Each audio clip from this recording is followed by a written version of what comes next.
We're here. What's up, fatties? I'm here with Cole Robinson, snake diet guy. It's been a long time coming. We've had a lot of requests to get Cole on. Cole, what's happening, fatty? Oh, just fucking yelling at fat asses to get them to stop eating because we got a fucking massive worldwide obesity epidemic. Battling the obesity epidemic head on. Exactly. I've got some rain here. Sorry to the audience. I've got a big storm coming. Hopefully it subsides and it doesn't bug us too much. We got a bunch of people here watching in the chat. We got 129 people jumping in right now in the beginning.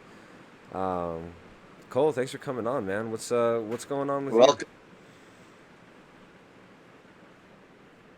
So, how did all this madness start, man? How did you? I want to go back to the beginning. Like, where the hell are you from, dude? I feel like you came out the womb just screaming at your mom to lose some weight. Like, what's up, fatty? Give me some titty Well, juice. Like, what? well, basically, I've always been in the fitness industry and started out where I was coaching a lot of women, like training, like fitness, just general fitness training. And it was always the same fucking bullshit. You train them and you're getting decent results, but not what you could be because they all have fucking eating addictions. And then there was one specific girl that I used to train, and it was really bad at her work. She worked downtown Edmonton where I live, and they would always give her catered fucking lunches and shit. And so finally I was like, fuck this. We're gonna fast for 24 hours, okay? And this is when I didn't even know if fasting was even healthy. I didn't give a shit. Like people always ask me that. It's like, how did you even get into this? Like I just did it for self-development. I didn't know, like I fasted for surgeries and shit a few times, right? But I didn't give a fuck if it wasn't healthy or not at that time. I just wanted her to do it. It wasn't gonna kill her 24 hours. So then when she did the 24, I went longer and I ended up doing a 36-hour fast. So it started out like Friday night, and then essentially I went till Sunday, and that was the first time I forced ketosis with fasting. And I didn't even know what ketosis was or anything either. Like I just basically felt really good Sunday morning, had some crazy withdrawals on Saturday night, and that's how it started. And at that point, I got into just eating a meal a day for a couple weeks. Started cutting body fat like crazy, still eating lots of carbs, but on a meal a day. And I dropped a pile of weight, got lean, and then I started just amping it up and slowly, I did a 48, 72, and then I did the 72 on fresh water. I was weak as fuck in the gym on 72 on fresh water. That led to me learning about the salt water, and then I did an 8-day fast on salt water, lost like a crazy amount of weight, felt great.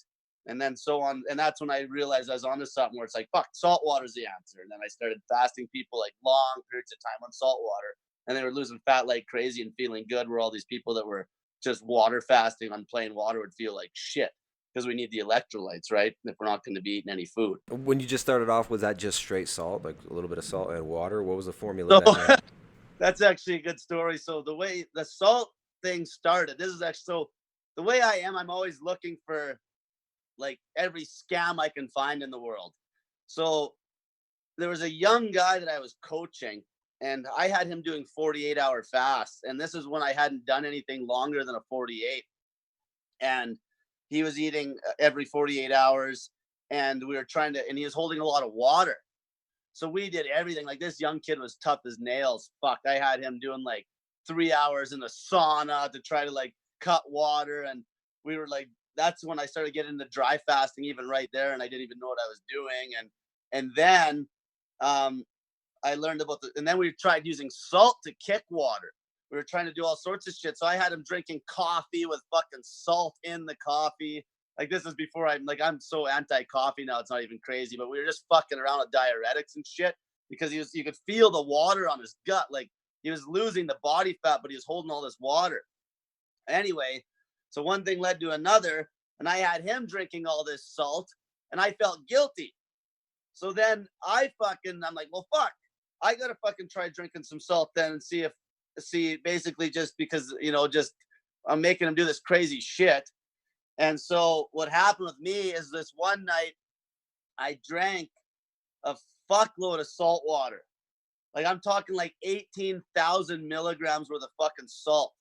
I had a powerlifting meet in like I think it was like a week, and I went from 166 pounds up to 180. that like that evening, because I got so bloated up on salt and I had a fucking splitting headache. Like the veins are popping out of my skull. I was so fucking bloated up on salt. Did you have And to shit a bunch? Because a lot of people, there's the Ayurvedic salt cleanse or whatever. People take like a tablespoon or 2 tablespoons of salt, yeah, throw it in some see, water, and drink, and they shit all over the it, place. I didn't end up getting diarrhea because it wasn't as concentrated as fucking doing like a salt cleanse or some shit, right? So anyway, so the next day I'm like bloated the fuck up. And I'm like, what? And like, I'm like, how the fuck am I gonna cut this weight before this powerlifting meet? Like, I need to make like 163 pounds. So then I'm like, well, I'm not an idiot. So I'm like, fuck it. I just won't drink any water. I know it's just water. And that's how I learned about dry fasting. Because I ended up going like 3 days basically with no fucking water, and I dropped it all really quick. And that's what led me to dry fasting. And the salt actually was funny because I started really looking up ocean water salt concentrations and shit. Like, what else aren't they telling us? Like, can we just drink fucking ocean water and mix it up with some fresh water? Like, what you could, if you like wanted to make snake juice, it's low on potassium, the ocean water. But you could literally take ocean water and you got 20 million minerals in there, and just dilute the fuck out of it with some fresh water and add some potassium. You got snake juice. All right, so the snake juice, for part of my audience who might not know what the snake juice is, you talked about fasting, you talked about the transition into fasting using some salt, and then the full-on snake juice. What exactly is the Yeah. snake juice, and Okay. what's the difference between that and salt water? So basically, it's just salt water. Well, so it's got potassium chloride in it, right? Because the two main electrolytes that your body needs on a long fast in like fairly abundant amounts is sodium and potassium. That's how it all started. So I had a mentor. I'll actually name drop him here. His name's Kevin Weiss, and he used to actually take a little bit of half salt every morning, and that's what led me to trying the salt when I had, because that one fast I said before, it was 72 hours, and I went to the gym and I was doing deadlifts and I was almost ready to black out, and that was on a plain water fast, right? And that's what led me to knocking back the salts. But that's what led me to learning about electrolytes, and that's what led me to learning about, like, the sodium potassium pump on your cells, and how we need like a lot of sodium, a lot of potassium. And that's what led me to talking to him about the salt, the 8-day fast. And essentially it's just fucking sodium and potassium, sodium chloride, potassium chloride. And then I do throw in some baking soda now, because the baking soda is just another sodium source, but it keeps your kidneys cool, especially if you're in deep ketosis on a long fast. And especially when people might start kicking stones, because when you fast hard, your body will start breaking some of that shit out of your kidneys, right? And the baking soda will break it down. And that's pretty much it. So snake juice is essentially just fucking salt water and some decent RDA amounts, like recommended daily allowances, and then sodium and potassium. All right, so the fasting, is that the diet? Like, when you're talking about the snake diet, what the heck is the Yeah, snake okay. diet? So some people are So the asking if you snake. eat snakes. Do you eat snakes? So Cool. that's funny. So it started out, that snake diet name came from, in the beginning, it started off as a fucking joke, right? Because I was making videos because I was eating a meal a day, and I was showing people like I was eating on 48s and 72s, and I'd eat like stupid amounts. Like, I've done routines where I ate every third day. Like, I've done routines where I ate 12,000 calories every third day. So I'd eat, have a feeding day, and then I train fasted 2 days in a row and eat again. So the whole idea of snake diet just came from eating a fucking all your food in a sitting, essentially, right? And then it just evolved into more of an idea, and essentially it's a fasting focused lifestyle is what I should say. So that's what I promote, a fasting focused lifestyle, depending whatever your macros are, whatever you're trying to do with the food choices. You're always fasting, whether you're doing a meal a day, 48, 72s, whatever routine. There's tons of routines we could talk about, but it's a fasting focused lifestyle. No, yeah, what about the timing of the meal? So you're talking about fasting focused lifestyle. Again, sorry for the background noise, guys. That's not static, that's rain. We've got thunder and rain. I'm looking outside, and there's just a sheet of gray dropping on us right now. What about meal timing? Like, what time are you having people eat? A lot of people in the intermittent fasting, they might do a 16-hour fast, right? And they eat within an Yeah, 8-hour so window. so that mainstream intermittent fasting routine, that's like not even fasting. Like, you're not getting fuck all out of that. It's a fucking joke. Okay, though, like, you gotta fast if you're. So it depends how fat you are. So it's all dependent on the person. So let's say I take somebody that weighs 400 pounds. Optimally, the 400-pound guy, I'm going to fast that fucker as long as I can until he's fucking dying before we give him a refeed. Okay, like I'm gonna fast. He's gonna fast on the salt water, and there's other variations. I got people doing like a dry fasting snake juice routine as well, where they'll literally go dry as long as they can, like maybe 48 or 72 hours dry, which makes it so you take advantage of your metabolic water. Like you'll really start breaking down body fat to try to get that water. It's amazing when your body gets adapted to dry fasting, and then they'll go back on the snake juice when they feel like death from the dry fasting, hydrate for a couple days on the snake juice, go dry again. Like I'll have people do that for a week. And then finally, if they start, maybe having issues with sleep, like it's really bad, then we'll have like a little refeed and then carry on. And that's the cutting phase. If I'm going to work with a fat person, that's the cutting phase. Fast as long as you can, refeed like a pit stop. How many people do you find have issues with sleep? Because I mean, even with intermittent fasting, I see women that, especially women, they tend to have more issues with like the adrenal issues, hormonal issues when they're trying to do fasting. How often do you have to adjust for stuff like poor sleep? So a good point right off the bat. The way when I coach people that are like basically most people, it's overweight issue, right? It's obesity. So most of them are fat asses. I start them out with a 72-hour fast minimum right off the bat. So you'll never beat those withdrawals on a fucking 16 and 8 routine or a meal a day routine. You have to fast at least, like if you're really fucked up and your liver's fucked up, I've seen it take like 4 days for a type 2 diabetic to get into ketosis on a fast.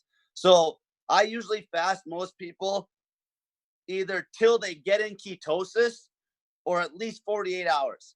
So I've had like some women, I've had them puking. They're having such bad withdrawals from coffee and sugar, like puking at 24 hours. So just to bring up the sleep part, I don't fucking care about their sleep that first 72 hours. It's like gun to your head, get through this fucking fast. Don't get back to me until you've done it. And if they crack, I'm like, try it again.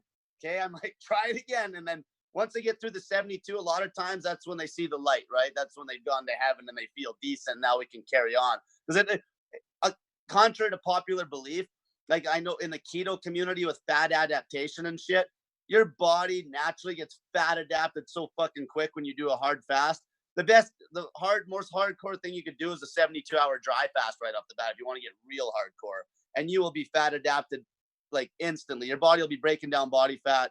You could refeed on carbs, and when you refeed on carbs, if you start fasting again, you're not even gonna have any withdrawals. You'll have energy out the ass. How do you convince a woman to do a 72-hour dry fast? Like how many women are actually receptive to this idea? Because I mean, you mentioned you work with a lot of women. When we talked yesterday, you were talking. It sounds like a lot of your clientele are female. Yeah, I deal with mostly women for sure, right? Like it's just the nature. Women just, it's just human nature. Women care more about losing weight than men a lot of times because that's the way it is. Like women, that's what they got. Their youth and beauty. They'll fucking jump off a cliff if they think that'll make them lose weight. It's fucking ridiculous. But so the way I motivate people to get them to do this shit is with results. That's what it comes back to. That's what anybody that runs their fucking mouth on the internet, if they don't got fucking results, they can just shut the fuck up. Okay. And I've done that. And basically I talked to you the other day about this. I help people for free. They want my free help. They have to take starting pictures. And that is what I do. I get pictures and I post them on the internet, and the results motivate the masses. And that's why these people are willing to try this extreme shit. If you think it's extreme, that's how I get them to do it. Yeah, so the word fat shaming. I'm sure you've heard that quite a bit in the last few years. That's one of the tools. Yeah, you're actually fat shaming worked on my dog. I had this dog. She's behind me, but I don't think you could see her because it's so dark in here because of the rain. But I was fat shaming her for quite a while. She ended up running away for 4 days and doing a 4.5 day fast, and she came back no longer fat. So I think it actually does work. I use it on my dog. But it's actually funny.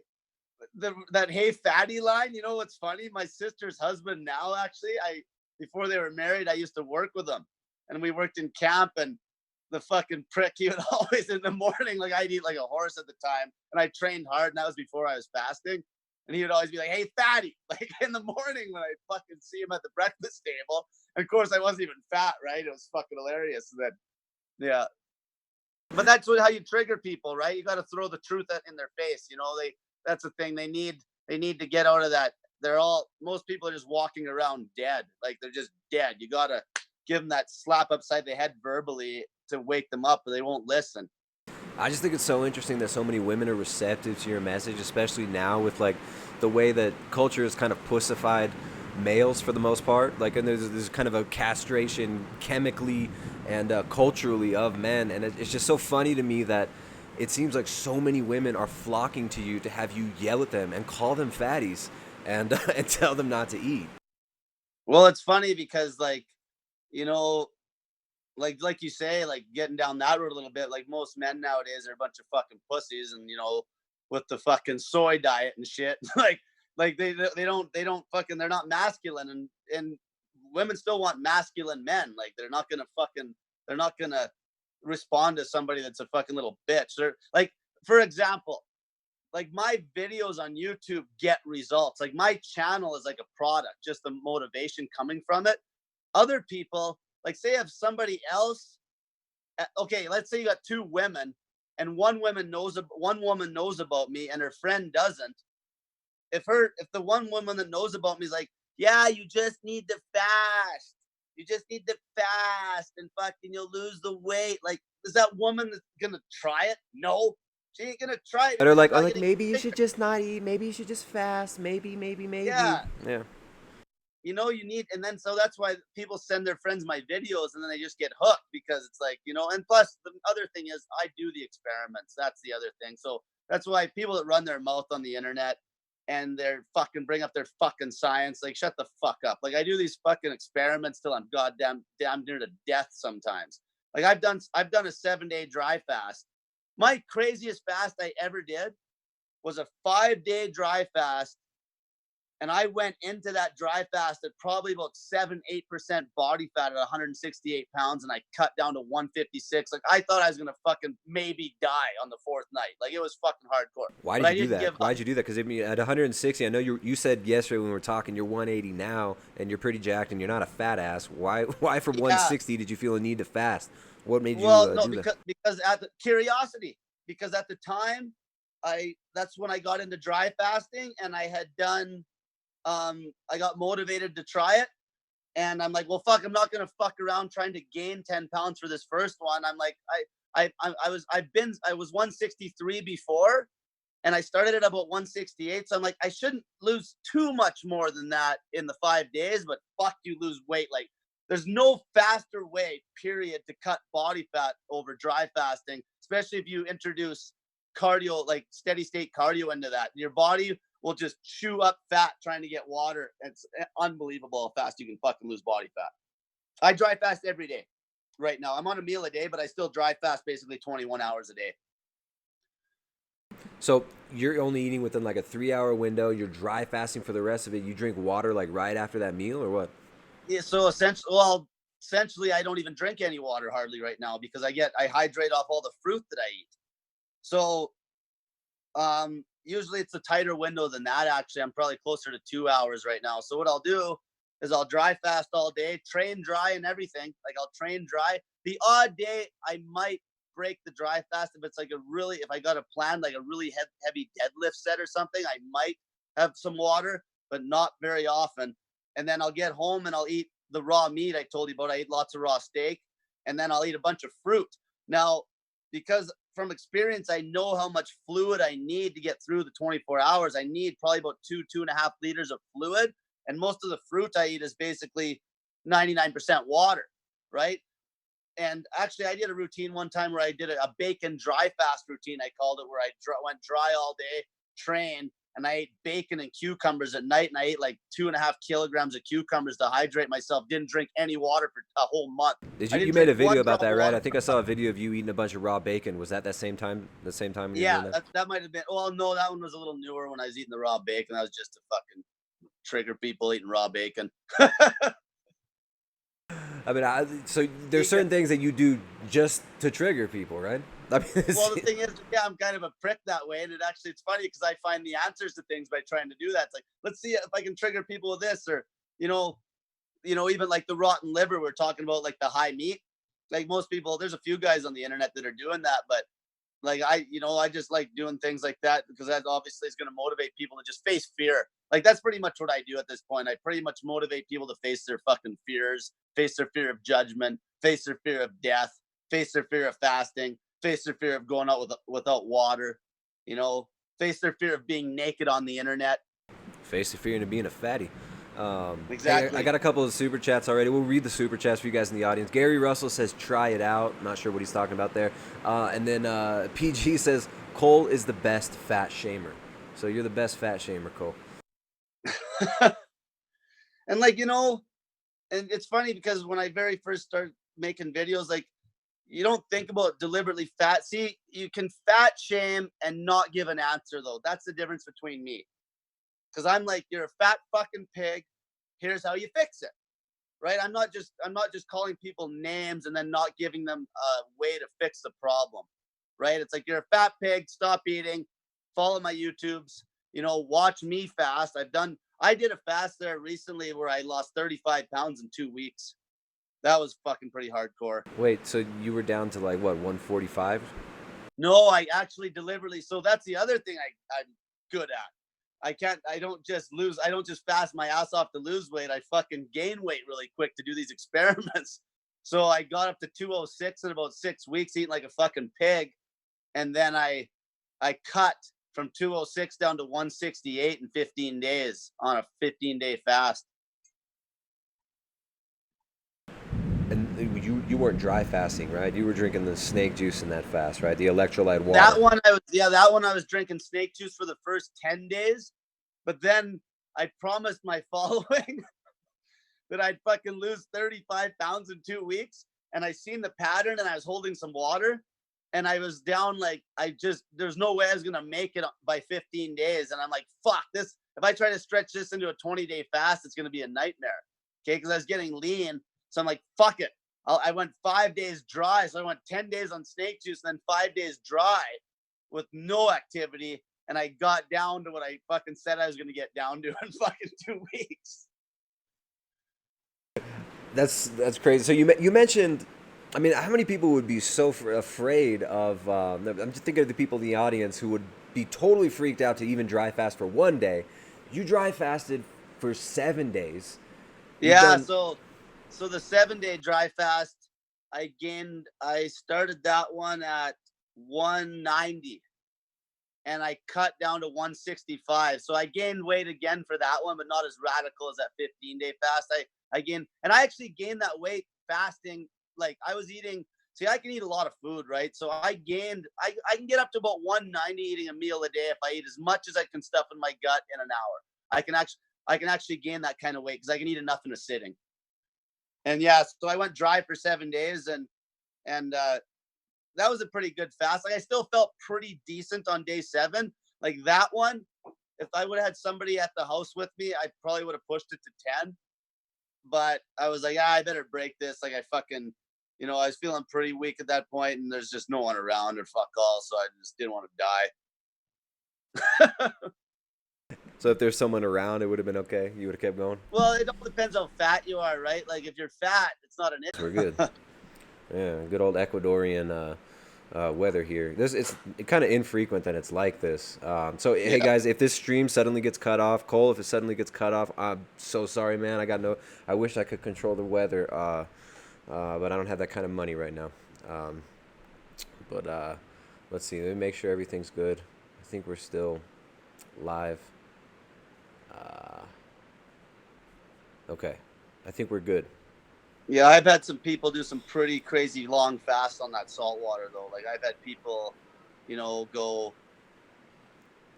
like 30, 40, 50 days. 50 days on a water fast? Yeah, like salt water now. See that? And the thing is, like, there's the fastest way to lose weight. Like for anybody that's watching that really wants to know, the fastest fucking way to lose weight is obviously if you're fasting on that snake juice and throwing in that steady state cardio and trying to log as much low intensity cardio on the day as possible. Not HIIT, because HIIT will fuck you up, right? It's just too intense. It'll beat your body up. It's patience and doing that steady state work that'll cut fat like crazy. And then with the dry fasting. Man, I'm all discombobulated now because I'm worried that the roof's gonna start leaking because we're getting some intense rain. Sometimes we get a leaky roof here, and it's right above the beds where it leaks. Uh, so, dude, all right. So you talked about facing your fears and how like one of the main things you're trying to do is help people kind of break through that barrier of like what they think they can and cannot do. Have you always been this confident talking to people? Like you always get up in So front of a bunch of people and just talk for an hour and yell at I've people? always been pretty good in front of men, but like, I was fucking afraid of girls when I was younger, and I dealt with that problem, right? Like I used to be scared to approach women, and I fucking got to the point where I got into cold approach pickup back in the day, and then I was just fucking, I could just go up to anybody. Like I've done some crazy shit. Like, I fucking strapped dildos to my head and fucking ran around the streets and shit and like all sorts of crap, fucking. Because women love that. They love when dudes are running Oh around with a fuck! You should dildo see. I strap. used to. I used to strap a dildo on my head, and I'd go out in the street, and I'd have girls like sucking on the dildo and shit on my head, like they're fucking. This guy's awesome. Fuck.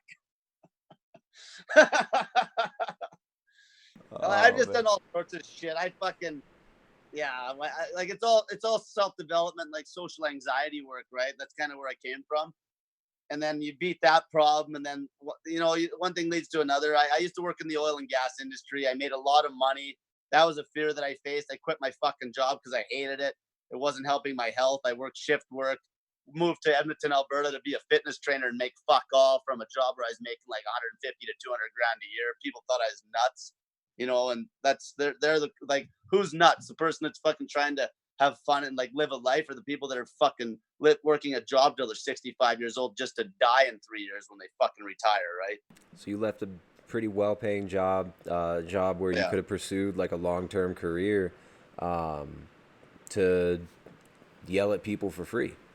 Yeah, exactly. Like I just, you just, there's not, it's like just thankless, you get into the system, you get in the system, and then you're just a number, and you're just working, and you got a job that's boring as fuck, and you're depressed, and it's just a terrible lifestyle, and people just don't understand. People are just so brainwashed by money because people are such consumers is the problem, and they're fucking dopamine addicts.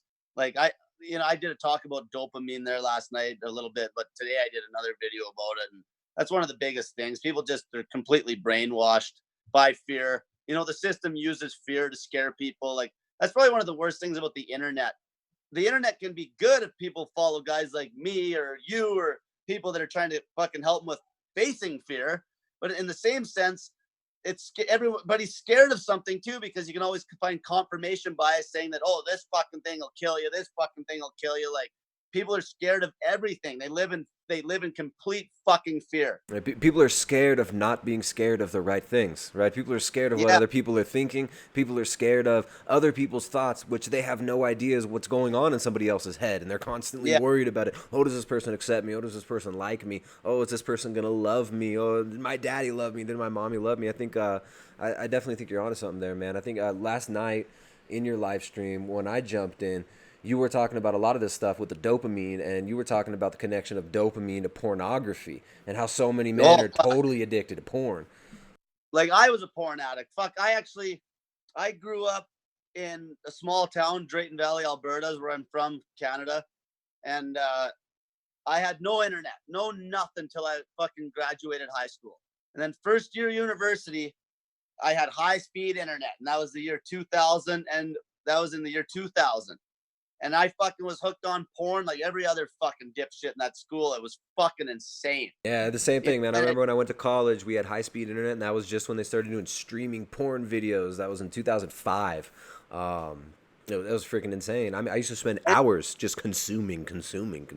well, and the thing is, the porn itself causes this crazy dopamine addiction, essentially, but also it just destroys how you look at sex with a woman, like the way it just takes all the value out of it. It makes it just this fucking physical act. Like I still got fucking mental shit that I'm trying to get out of my fucking head, and I haven't watched porn in like over 3 years. And even before that, it was minor. Like I weaned off it, and it's just up in your head. You got to fucking clear that shit out, and it takes time. It takes a lot of time to get that fucking trash out of your fucking head. So then you can look at a woman in a maybe a special way rather than just like a fucking sex object. Yeah, And exactly. women too, People just use each other to masturbate with, basically, and it's like, I'm done but with you. not just men. Yeah. Fuck, I got women that get a hold of me that are porn addicts. Like brutal. Like, and the thing about women, they're almost worse because they can just sit and masturbate and rub their palms. They got some bananas to eat and some water to drink. Or some snake juice. Yeah, exactly. Like, fuck, like seriously. Like, but guys, you know, like they could maybe jerk off like 3 times in a row if they're like 18 years old, and if they're a vegan, they probably maybe get away with like, you know, 1 time. Yeah, yeah, until you're spitting dust. But yeah, I have lots of women that are porn addicts. It's bad, you know, and then it's just, yeah, that's probably one of the worst. Obviously, the other one's video games. Video games and porn go fucking hand in hand. Fuck, most people that are gamers are fucking porn addicts. Oh yeah, they've got both windows. Same time, they got the game Yeah. screen and the porn screen in there. Oh yeah, like, and then the games themselves are almost like porn though. You can have some games that are like, gaming is fucking ridiculous. You go on YouTube and these gaming fucking YouTube channels that a kid's got, like, these guys get like fucking 10 million views on videos and shit. These gamers. It's admitted, the Pentagon and DARPA admit that they created first-person shooters to train people and desensitize people to violence so that they would fucking kill people. Yeah, well, fuck, you could have a point there. Like, you know, like, and not just that, it's still that massive escape. See, this is the thing with the dopamine. The major issue is that things that should be fun, that are like actually healthy, like going for a walk, are not fun anymore because you've created a situation where your fucking dopamine levels need to be so high that the stuff that, you want a dopamine fast to cut that shit out. So then the stuff that is healthy feels fun again. Yeah, you have to take a picture of something on your walk and post it on your freaking social media so that somebody will give you validation. So maybe the hot chick that you're secretly obsessed with, that you've never met, that you'll never meet, that you wouldn't even talk to in person if you did meet, on freaking Instagram will give it a like. And then you go home and schwank it to some porn star that looks like her. I was talking about that last night, and that's one of my main things I'm working on, is like not seeking that validation. And it's all about self-validation. Like, you know, if you've done, like, even when I might have done a long fast, like I did some long fast where I didn't fucking post about them either, right? And that was just like, I got it done. Like, it was just like giving myself the, you know, it's like a PR, like a personal record or a personal best, and you're happy. Where everybody, God forbid, if fucking somebody can't post what they fucking ate for fucking breakfast, like, fuck. Even my group that I run on Facebook, that Snake Diet Motivation group, nothing goes on that group except accountability pictures and results. No fucking stupid fucking posts. Nothing goes up. No pictures of fucking food. Like, unless somebody maybe posts it in the comment section, but nothing goes up except those fucking pictures and results. That's how tight I run that group, right? Because people are posting everything. They want every bit of attention because they don't get any fucking attention in real life, because they don't. That's the other thing too. Like, when you're always in your room and you're on Facebook, it gives you this very false sense of security that you got like this massive friends base, which you really have no fucking friends, because you don't invest any time with anybody. No real time where you're like, you know, hitting all 3 types of communication, like texting, talking, body language, which would be me and you right now, would be full communication. You know, phone call would be everything but the body language, but everybody just texts.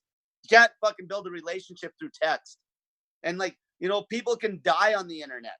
Like, I told people this the other day. It's like, if you fucking died, nobody fucking cares, because you haven't engaged with anybody if you're always on the internet all the time and you're not meeting any real people. You know what I'm saying? That's the point. I mean, these technologies are weaponized. These are literal. People don't understand that these are cultural tools for the dissemination of toxic culture. These are tools to distract you, to sterilize you, and to fuck you up mentally and physically. People don't understand this. Like, here's one point I made the other day about even like Tinder and dating women and shit, and the sex fucking culture, hookup culture. There's people out there where a guy would have sex with a girl that he met on Tinder, like on a Monday, and she could die. Like, so say they just hooked up that one time, she could die on fucking Thursday, and that guy would not be at her funeral. Okay, so I was trying to tell women this. I'm like, do you understand? If the guys you're fucking aren't at your fucking funeral, there's a problem. Okay, like, you had the most intimate situation with a human being, and they're not even going to be at your fucking funeral. It's like, and I'm talking within a few days. because that's how big of that. That's just nothingness, right? Yeah, that's great. No, and the promiscuity and all like all this, the Tinder, the pushing of promiscuity is actually a tool to get people not to procreate. Because if people are disconnecting sex from procreation, disconnecting sex from building relationships, from real bonding, you have a bunch of people like monkeys are just masturbating, right? It's like Yeah. you put a rat in a cage all alone, and you give it a lever, and every time it hits the lever it gets a hit of cocaine. The rat will sit there and hit that lever over and over and over again. But what they don't tell you is the same people who are running this experiment, if they were socialized rats and there's other rats in the cage and they had things to play on and they had a stimulated natural environment, they don't want the cocaine at all. They interact with each other and they socially engage with each other. That's right. That's right. See, that's the thing, because it comes back to people being just depressed and lonely, and it comes back to their crappy job, and it comes back. Essentially, it all comes back to not facing their fear again. Because there's so many people that might have even had a talent.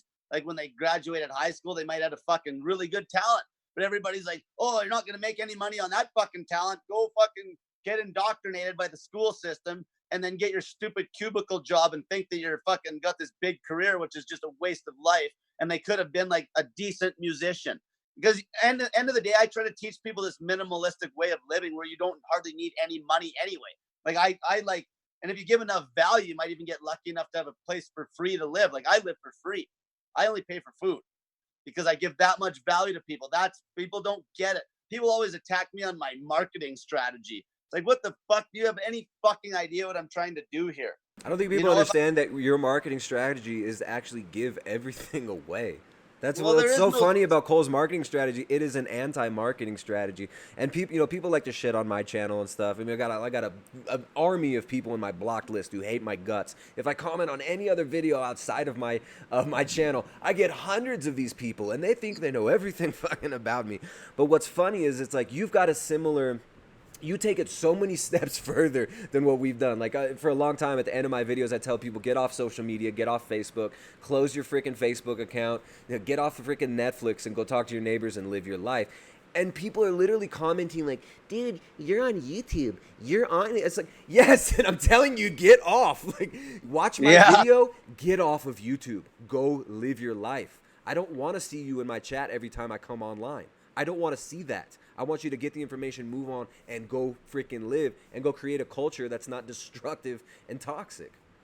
Well, yeah, exactly. Like that's the thing. Like, and like when I got in that talk last night too, talking about like social media and Instagram and shit, and just like we say that validation, it's just such a fucking addiction. The like, the like, the like, and like talk about destroying relationships. Like all it takes is that one like, you know, where buddies, where this woman's husband just likes this girl's picture, that one little innocent like. Next thing you know, they're chatting over Facebook. Next thing you know, fucking the husband's cheating on the wife, or the wife's cheating on the husband. Like it's so fast. But it Happens doesn't even quick. need to go that far. It's like it could just be like the husband's fantasizing about it, and then he's spending his entire night trying to push his wife away and set up a blockage between them so he can go jerk off to some porno and think about some other woman. It's like there's people don't realize how subtle these things can be, and they don't even realize when they get caught in this shit.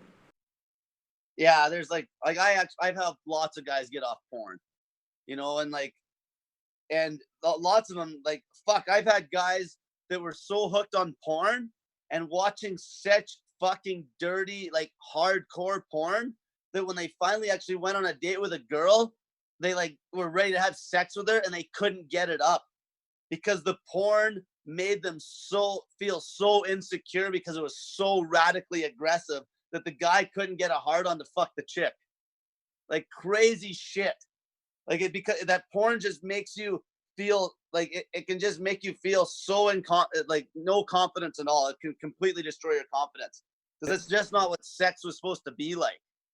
Yeah, and what about the industry that's actually producing it? I mean, you're looking at drug addicted, often heavily abused women who've been sexually abused their whole life and who've fallen into this predatory relationship with these producers, directors, filmmakers that are putting this content out there. I mean, it's not like these, it's just, oh, I just love being in porn. It's so good. I just want to help You know, men. It's one of the craziest things though now, it's so fucking, it's so like socially accepted now, like sex and all the shit that we see is so socially accepted that porn, like young girls that would have never have done porn back in the day will do it now. Like these guys don't run out of these girls. These girls, like they don't run out of those girls. Like I don't run out of fat loss people. Okay. It's just constant stream of women that are willing to do porn. It's fucking disgusting. And there's no fucking way that would happen if those fucking girls had a good father figure in their life. And that's the other issue is the fucking amount of single moms in North America is fucking rampant because of all this other, because we can go into all that. Well, like men aren't committing to the women anymore because, you know, the women are fucking so promiscuous because of the internet. Because like what I talked about last night, like women are like a fucking kid in a candy store when it comes to the internet now, as far as like having like cocks thrown at them. It's very hard to handle it. It's very hard. It's like, could you imagine even if you're a man, if you could just get constant pussy, it would be very hard to handle. But it doesn't, not by nature, it doesn't happen to men. We always got to kind of work. But women, shit, you could take the biggest fucking fat sweat hog in the world, throw her on fucking Tinder. You could take the biggest fucking pig. You could take the woman that started the Me Too movement. Literally, like this woman is a pig. I talked about this last night. She would get more dick than I could attract pussy. And I'm like fucking not a bad looking guy. Like it's serious. Like it's so fucking easy for Wait, women. you said sweat hog, right? Was that the term? That's the best. Sweat hog. That's So what that's what we used to call guys on the rigs when I used to work rigs. So fucking some fat guys all fucking sweaty, you call him a sweat hog, you know? that's funny. My wife's dad, he used to work on rigs for I think maybe 30 years or something. You know, just out in the middle of nowhere in the ocean on these rigs. He has some crazy stories from that. Yeah, for some reason that comes to mind. Sweat hogs. Yeah. Man, so yeah, the pornography thing. I mean, obviously that's a huge deal. But I mean, what about just television and media in general? Because I saw one of the funniest things that I've ever seen you do was the Doctor's Show. Do you remember this? Oh yeah, you betcha. How did Yeah, that so come about, man? And why? Obviously, you knew they're gonna ambush you in there, but oh for what the sure. Like hell happened, man? What was that well, see the about? thing is, you know, you're on TV and like I couldn't just be myself on there. There's no way I'd make it on television, right? So I had to fucking bite my lip. But you know, uh it's funny how the fucking even the way they get people to applause in the crowd. It's like when the doctor said something, they must be like lifting that applause sign up. It's like, yay, the doctors, they get no fucking results. And we got a guy sitting here that's got fucking more results on his fucking Instagram than every other fat loss fucking coach in the world combined. And they're still listening to these idiots because of fear, because they use big words, because people fucking think that a big vocabulary means you're smart. That's what they think. These people know. You know how many fucking Wait. Are nurses. you anti-science? These are doctors. They speak on Uh, behalf of science, Cole. see, They are science. the thing is, there's your scientific principles that are true. You know, you got a fucking cell. We know that. You got fucking 1+1=2. You know, but a lot of these fucking scientific studies, the science is so far behind the fucking results. It's not even funny. Like some of the shit that we're doing, like with dry fasting and like how it breaks down body fat to get that electrolyte, like try to find the science on that. How are you how are you gonna find the science until you find like fucking a shitload of people that are gonna do a 10-day fucking dry fast? You ain't. You're not. Like the science, the experiments are so difficult they won't even find people that can do them. Yeah, 10-day dry fast. That actually, I mean, I'm not against fasting in general, but Or that sounds crazy. Do you know anybody who's gone 10 days on a dry fast? oh yeah, there's been people for sure. I had one girl do a 12-day soft dry fast.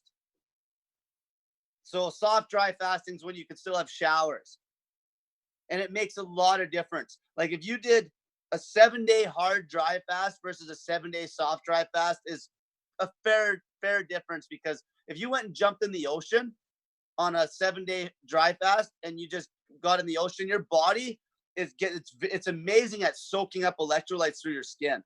It's a big difference. But yeah, there's people that have definitely went that long. Like the Russians have been fucking using fasting for hundreds of years to fucking cure everything, you know? And there's documentation on this shit, but no one knows how to read it, and it's hard to find it, right? And like I want to do, like I got some connections now. The fella that a friend of mine that actually got the snake juice made. Like we do sell it in packs for people that are the people that don't want to mix it up themselves. You can just buy the fucking shit at the grocery store for nothing. But anyway, we got a guy that's a fucking surgeon. He's a friend of my buddies, and we're going to maybe try to do some peer-reviewed studies down the road where we'll do like fucking 5-day fasts, log all the blood sugars, like you can fucking beat diabetes in no time flat with long fasts. Like type 2 diabetes is a joke. It's like just you being a fat fucking pig. Type 1's different. Type 1, I actually got to coach those people. But I have cut people's insulin down to like from 30 units a day, literally to half of a unit a day of insulin. I even had one girl, I reversed it. Want to hear that story?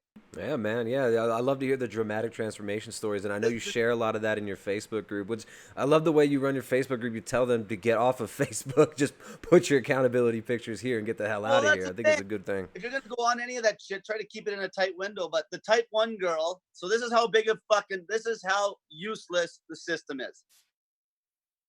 Unless you're born with type 1. The reason you usually end up with type 1 is because of some sort of trauma. It's always an autoimmune issue, but it'll be a trauma, like somebody died or there was a divorce, right? Or like, how we got all these single moms. So like these kids, there's a huge trauma and their fucking system gets fucked up. So they're not fasting either. The kids aren't fasting. They're eating fucking tons of processed sugar. And then this happens. That's when the body starts to attack itself, and that'll attack your beta cells in your pancreas. And slowly but surely, it'll take a few years, but eventually you'll have like no insulin production. And then what happens? You still don't even know that you're becoming a type 1. And it's just because of bad lifestyle, essentially. And you got stressed at one point in your life. Maybe you got injured really bad or whatever it was. And you'll end up in the hospital with diabetic ketoacidosis, because what ends up really happening is you have no insulin, blood sugar climbs up one day because your blood sugar is always high anyway because you're eating like a fucking pig. Then you start pissing like a racehorse, and essentially you get massive dehydration and you end up in the fucking hospital. That's how it starts.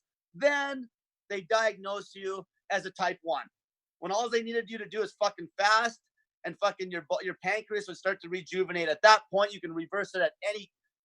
People that end up in the hospital on the fly, like the first time they end up in the hospital and they get diagnosed, if they just stopped eating sugar, started fasting, give that pancreas a rest, keep that insulin rock bottom as long as possible, they'll reverse the problem.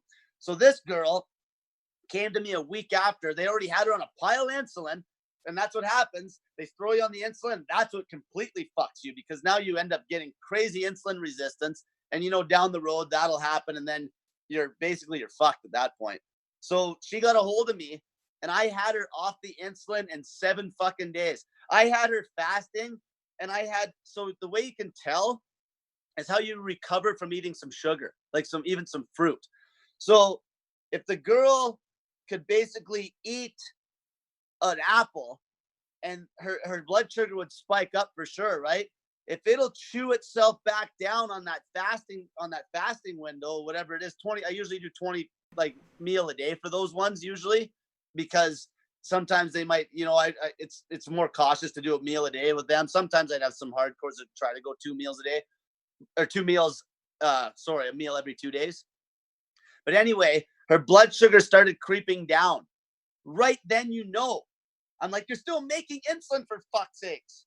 Like, obviously the production wasn't great because she had the problem, but they had her on insulin. She was already making insulin, just not as much as she should be. Because you can tell, because as soon as the blood sugar comes up, she fasts and it comes down on its own. And we had her completely off the insulin in a week. And this would have ruined her life. Dry fasting. In the audience, if you don't know dry. No. Type 1s is different. I don't dry fast type 1s because you don't want to let them get dehydrated, because that's how they get diabetic ketoacidosis. You don't want them getting dehydrated. Yeah, I was gonna say, because it's interesting, because I've noticed, like, I've done experimentation on myself. If I go into a sauna and I dehydrate myself, you come out of a sauna, your blood glucose is super high because you have all the water leaves your blood. So for those of you who don't know, a dry fast in the audience, a dry fast is no food, no water. Right? So, a lot of people, have done extended fasting on water. A lot of people are doing the snake juice fasting. The dry fasting is, one of the more extreme forms of fasting. A 30-day fast is a long time with water. Jesus fasted 40 days. But dry fasting with no water at all is it's a very, very intense form of fasting. So you weren't doing Yeah, dry fasting on the type 1. This was a water fast with the yeah, electrolytes from because snake juice. yeah. So with the type ones, essentially, I keep them on the snake juice, and because with the type one, you never want them to get dehydrated. Because if they start getting dehydrated, because a type one will start making ketones faster because the body is in kind of a tricked starvation state because the insulin levels are low. So they'll start making ketones quicker. So a lot of people that's why people still get scared of fucking high ketone levels when they're not a type one. They're like, I'm gonna get diabetic ketoacidosis. No, fuck. If your ketone levels are really high, it's all about your kidneys regulating the fucking the blood mineral content, or ketones or whatever. So if your ketones are sky high as a type 1 diabetic and your sugar's up, you're going to piss like a racehorse because your kidneys are the last line of defense. And that is exactly why everybody has fucked up kidneys. That's why, because their blood sugar is always over what it should be. It's always sky high and the body is pissing like a racehorse. I can always ask that question to fat people. It's like, how much do you piss? They're like, oh, I piss all the time and drink tons of water. It's because your fucking blood sugar's through the roof all fucking day, Yeah, right? it's funny because I remember as a kid I used to pee all the time. And one time when I met my wife's family, we went to Thanksgiving and we were having food. We had some wine and stuff. And I remember having to pee like 5 times. And her grandfather was like, "You probably have diabetes because you had to pee so much." But it was at the time Yeah, like my blood sugar was probably all over the place. I mean, I've growing up just eating yeah. donuts and freaking Hostess stuff and Pop Tarts for breakfast and shit. So that's why I keep the type ones on the salt water because then um if they got dehydrated naturally, their blood levels of like sugar and ketones will be higher than somebody that's not doesn't have type one. And if they start urinating like crazy, they'll get dehydrated, right? There's a threshold. It was funny. One girl, we watched it like a hawk, and it looked like when her blood sugar got up to about, if you're talking milligrams per deciliter, when it got up to about 140, she seemed to start pissing a lot. There's almost a blood sugar threshold with a diabetic. If it gets up to a certain height, they'll start urinating quite a bit because the body's like, okay, we got to get rid of this sugar, and that's why your kidneys will get fucked because you're just trying to get rid of that fucking sugar through the kidneys the whole time, right? So people got to understand that. But yeah, with type ones, that's why I have them on the water so they don't get dehydrated. I never want them to get dehydrated, right? And then essentially the goal is you're trying to rest the pancreas. Fasting gives the body a rest so it doesn't have to make any insulin at all, like at all. Yeah, so what's interesting, I mean, fasting is when people are doing a ketogenic diet, it's basically mimicking fasting. So a lot of these people, like, there's this group in Hungary, and they're doing trials with a similar diet to what you eat, except very low carb, right? So you're eating Yeah, fruit, and this was like a low carb ketogenic diet based on all animal foods, and they're getting remission in type 1 yeah, diabetes. But it's taking quite a bit of time. Sometimes it's months, but yeah. they're reducing the need And for insulin significantly using high fat, all animal foods, and intermittent fasting as well. So usually doing one meal a day, but not like yeah, the intense fasting yeah, that as you're talking about here. exactly. And see, like we were talking about the other day, even with like keto macros and shit. Like there's a place, but like I told you, like say if you go extreme, let's say we're fast. Let's say somebody's doing 72-hour fast, and we're talking about weight loss. Well, if they're eating a 500 calorie meal every 3 days, like this is a fat ass that I got eating a small meal, 500 calories. The benefit weight loss wise between a 500 calorie keto meal and a 500 calorie meal with some carbs is going to be negligible because you're fasting so long. That's why I was saying to you about eating frequencies number one. But the the shorter that window gets and on the fast, then it would make more of a difference. But the thing is, that's why people once they're lean though, then like if somebody's basically inactive, then it's like, yeah, you can eat a low carb routine. I don't mind when people eat keto macros, but if they start having sleep issues or they get constipation, we'll fuck with it. Because end of the day, once they're healthy, I don't really care as long the fasting's key. The fasting's number one. Now, personally, for performance wise, I personally never have a reason to ever eat keto macros. I don't because I won't have the explosiveness in the gym. And if I was trying to cut weight, I would actually cut weight more efficiently if I stayed strong with a little bit of carb in the gym and added in, and rather than eating the keto diet and not being as strong, I just won't feel as good when I sleep. I never feel as good when I sleep.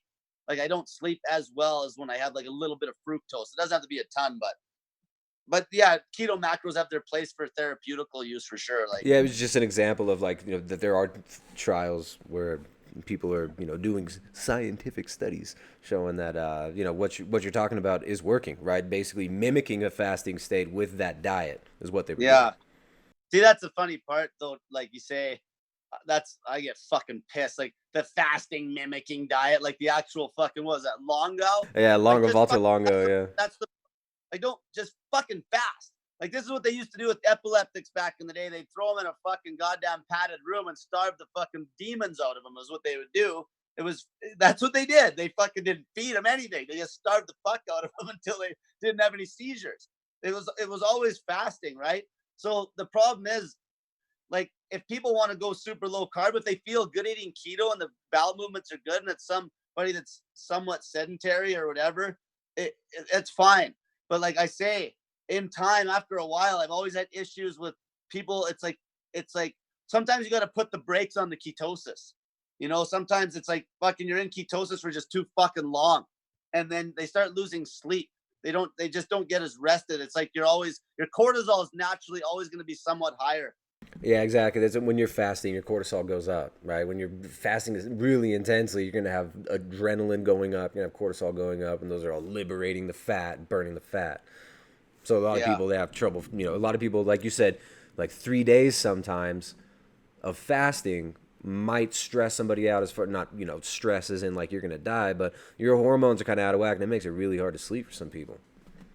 So Yeah, that's where the exactly. fruit comes in, right? That's where you like to use See, now fruit. this is another good point though. So now, if we talk like metabolic flexibility, this is where I just like to fucking kind of educate keto people, like the masses, because sometimes they just don't understand that you can actually be completely fat adapted and never eat keto macros if you fast, if you're leading a fasting focused lifestyle. Example would be me right now. I'm eating like a fucking crazy amount of carbs every night. I'm trying to get in probably at least fucking 250 fucking grams of carbs at least. But because I dry fast all day, my body makes that switch into ketosis like fuck off. As soon as that liver glycogen's drained, that's about 200 calories, 100 grams worth of liver glycogen. As soon as it's drained, I don't have any withdrawals. My body's instantly burning body fat. And it's burning body fat on any of the low intensity exercise as well. But because I got the glycogen stash, when I go to try to fucking squat, like whatever, like 315 pounds for a set of 10, then I got that fucking glycogen there to fucking hit that weight. Because if I didn't, I wouldn't even be able to budge that shit if I didn't have the glycogen stash, right? And then, so that metabolic flexibility, if you fast, you just bounce back and forth. And that's why a lot of these guys, see, I got an issue with a lot of people that use the keto idea to like, you actually eat keto all the time, do you not? No, no. Well, I mean, I'm very offended that you haven't watched every one of my videos, Cole. But no, I eat keto most of the time. Today I didn't eat keto. Today I had some honey and yogurt. Okay, yeah, yeah, sorry. Yeah, so So, it's but like there's I use carbohydrates in a targeted way. So today I went on a hike. I did some hill right. sprints. So it was like I wanted some carbs and I had some honey. Okay, I so don't that's look what, at it so as a I'll give dogma or as like I must be in ketosis. I must measure yeah, my so ketones that's all the the time. problem. So I'll give you that. Yeah, I'll these give you people go credit there. crazy. So I've like basically a lot of the stuff that I put out for like a couple years on this channel was basically telling people, look, quit freaking out about your ketones. Get enough protein to where you're Right, satiated. Eat enough protein to where you feel satiety. Stop worrying about these 80% fat or your macro ratios all the time, and eat enough freaking protein. Use carbohydrates if you need them. Use them in context. You're right. an athlete. You probably want carbs. It doesn't. See, and that's the thing. But That's where people you get don't need. I confused. mean, you mentioned you eat about 250 grams of carbs. You're probably not eating a shit ton of fat on top of that. So like, I mean, a lot No, of no, people I'm they try not. to eat a bunch of high fat foods, and then they're like, well, I need some carbs because I'm an athlete. So then they're eating 150 grams of carbs plus 300 grams of fat plus 250 grams of protein. Yeah, So then they just get fat, and they're that's like, the well, this so didn't like work. I had a routine. I called it like the anabolic snake diet. It was just a fasting routine I had for people that were lean. So essentially, they were eating one meal a day, and they were carbing up like crazy on Sunday and on Wednesday, and sometimes only Sunday. or Saturday, Sunday, and then they go 5 days on fucking strict keto, right? And so that's where people are getting confused, because people don't fucking understand that all these guys, the guys that are athletic, because I look at you and you're a pretty athletic guy, and there's other guys that run that keto title and on their YouTube channel, or they even call themselves a keto guy, and these people are hitting me up. They're like, what about this guy? What about this guy? He's keto. I'm like, he ain't fucking keto. He carb loads fucking twice a week, you idiots. Like, they don't get it. And he's keto right after his carb load, because the next day he's going to go deadlift a PR. He's going to go hit his 1 rep max on deadlift, and then he's going to be out of ketosis for a little bit because he'll have some carbs to fill up. So people who are doing high level performance, they understand how to manipulate these things. People who are just selling diets understand how to manipulate audiences. Yeah, and like a good carb load, depending on how intense the exercise is, a good carb load will last you. You'll have enough carbs in your muscles to last you 3 days. Now, it all depends on the training routine. So the way I'm training now is I'm doing a 7-day-a-week full body, moderate intensity routine.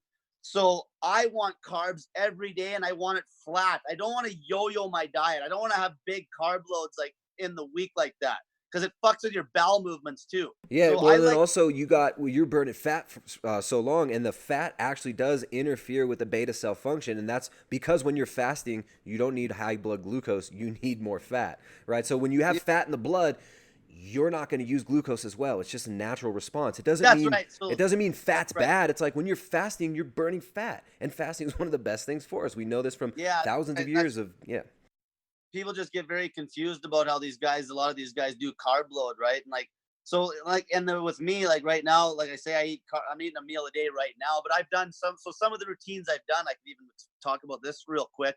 I have done routines where I ate every second day, and I would train fasted the day after the refeed day, right? And then I'd fast the next day with no exercise. That'd be like a training every second day routine. I did the other routine I said, where I just eat a pile of fucking food every 3rd day, and I would have 2 days completely fasted, and I'd train 2 days completely fasted. I did that routine dry fasting. I actually did a routine where I was eating every second day, and I was dry fasting for 48 hours at a time and training 2 workouts dry, and that was with meat and fruit. So, like, you know what I mean? And then I've had times where I've done keto, but I just always want to make sure people understand that I'm fasting. I'm not eating keto meals, 3 meals a fucking day. Yeah, Cole can do keto while eating 300 grams of carbs if he fasts the right way. And this is why I'm always talking about, it's about context. Yeah. Like, it's about the freaking context. It's not about, I have to be in ketosis all the time. Look, if you're a type 2 diabetic, when you're trying to lose a bunch of weight, you're 400 pounds, you're probably going to want to be in ketosis most of the time for a long time. Yeah. But if you're Cole and you're trying to be 180 pounds and be strong as shit, then you probably don't want to be in the ketosis all the time. So here, and like I was going to say about, with the, like, even with the fat guy there, like, again, like, you know, I've had issues where, let's say, because I got him on such a low calorie refeed, that the volume, like, say if they fast for, like, say if they're on 72-hour fast, so they're in ketosis the whole way, burning pure body fat. So that's the other thing. Obviously, when you eat a ketogenic meal, it doesn't matter if it's keto or not. You're going to put your body fat, you're going to put the brakes on the fucking fat burn, because you're burning the food. But that at 72 hours, I found that some people, that small, low calorie refeed, it wouldn't help them sleep that night because the volume was so low. Even though it would keep them in ketosis, it was like there's always a trade-off. And so that's when some people, I would actually have them eat just like a couple of apples and some fucking meat, and then they'd get a good sleep, and then they'd be back in ketosis by the morning anyway. And they're still, you know, and that would work better. And then they're fasting, and then they're burning their own body fat, right? Yeah, exactly. You could burn the fat that you eat, but okay, cool, you're burning a bunch of fat. But if you're 300 pounds and you're eating 3 sticks of butter, 4 years later, Jimmy Moore still looks like Jimmy Moore. I mean, this is like, it's a sad thing. A lot of these people think they don't need to count calories on keto. Like, fuck. Like, some people, you'll eat less calories, but but if you're but actually, for me, here's exactly what it was. This is a good point that people might want to listen to. So I was eating a meal a day, and I know my numbers really well. So at one point, on keto, the way I was training at that time, that was like fucking 6 months ago. On keto, I was maintaining body weight at 3,500 calories, strict keto. And on carbs, I was maintaining body weight at 3,000. So I could get away with eating more food on keto than on carbs, but still the same thing. I didn't have the gasoline in the gym, right? I just didn't.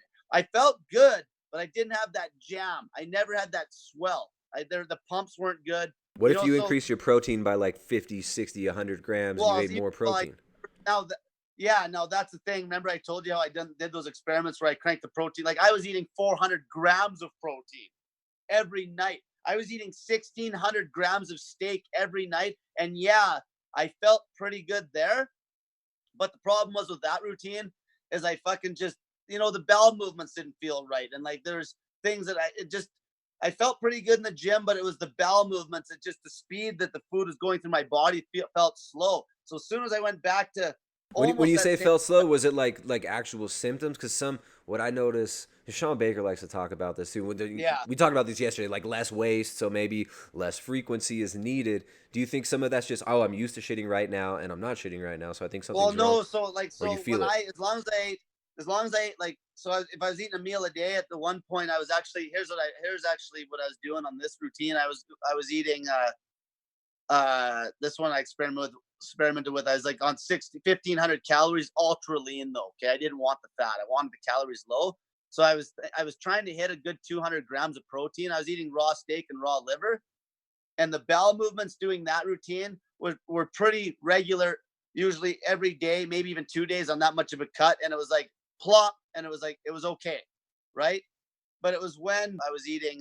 It was when like the speed of how it goes through and like the way 1,500 calories. All the way I would release it wasn't.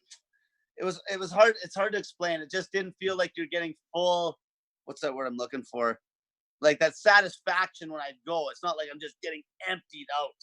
You know what I mean? I'd have to see pictures or video. I'm not sure what you're talking about. I was almost thinking of that too. I was gonna fucking start an Instagram where I just get people to put up their fucking pictures of their shit. This is what I would love to see. A vegan full day of pooping video. All these vegans with their full day of eating and their smoothies and their salads and their blenders. I want to see a full day of vegan shitting. Yeah. So like now the way I'm eating right now, just with the routine I'm on, I'll go to the bathroom pretty much when I get up every morning. It's a good one, and I fucking don't go all day, right? Like, yeah. You never go more than once unless I'm trying to force feed. I'd have to be force feeding like to try to get fat, but I'll always be like clockwork. It'll just be one. You'll take one shit per day perfectly on the carbs, or like now, like I say, when I'm trying to cut people on keto, and now it depends if the meat's cooked, if it's raw. It depends on a lot of shit. Let's talk about that. You want to get into that detail? So the cooked versus raw, what kind of difference do you see personally? Okay. And then when you apply it to other people, do you see the same thing in them? So there was no doubt about it that my bowel movements weren't even close to as good when I fucking was eating cooked steak versus raw. So like on the raw steak and the raw liver, bowel movements weren't bad. It wasn't like I wasn't plugged up. It's just, it's not, but it wasn't bad. But with the cooked, it's like I actually would get plugged up, and then the thing was, if I didn't want to get plugged up, I'd have to crank the fucking fat through the roof. Well, what do you think about the argument, we're supposed to cook our meat because if we cook our meat so well, it makes it more digestible? Like the vegan argument is always, you can't just go out there and eat a raw animal. But I find that a really rare steak or raw meat digests 100 times easier. I haven't cooked my fucking steak in like 5 months. If I cook it's like one side real quick, like get almost a little bit of a tiny crust, and the other side I just touch it, and the inside I keep it cold. I pull it out of the fridge right before I cook it, so the inside's cold. Yeah, like see, I'm so fucking minimalistic and lazy. I don't even want to own a frying pan. So I'm like, fuck it, I'll just and also if you go, and the thing is, as soon as you cook your meat, it's obviously gets a little like that's pretty raw the way you're cooking it blue like that.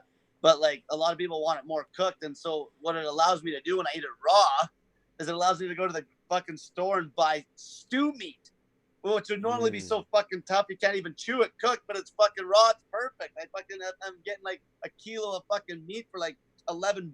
Yeah, well, you know what's crazy on the meat on the bones too. I find like I get these meaty bones, and if you're to cook that and you cook it too much, it gets a little bit tough and it doesn't taste so good. But I mean, you just peel it right off the bones. And what's cool about not cooked meat is it's not messy at all. Like there's no you cut open a raw steak. There's no people talk about people think there's blood in meat. There's no blood in meat. There's when you cook a steak, all the juices kind of start seeping out and Yeah, coming to the that's center. Those not are blood. interstitial fluid. That's myoglobin. Yeah, It's not yeah, blood. So yeah, you cut a raw steak. It's not like it makes a mess. Like you could take a raw steak and eat it, and you have nothing on your hands. There's no mess. yeah. Like I'll eat. Yeah, exactly. And I was gonna fucking say something there about Sorry, I oh, derailed you, man. no, I was gonna fucking say something. Oh, that was Sweat one thing I was hogs. gonna about the carnivore routine. When I was eating a meal, I was eating the carnivore routine on 48s for a while. Like I was training every second day, so it matched my eating routine, and it worked pretty good. You keep nice and lean. But one thing is, there's no fucking doubt. I'll tell you, when I went back to a little more like when I went back to eating a little bit of fruit and some berries and shit, it took a bit to adapt. See, a lot of people, because you literally lose your fucking, you lose adaptation to anything that has any sort of phytonutrients in it. And that shit's not bad for you.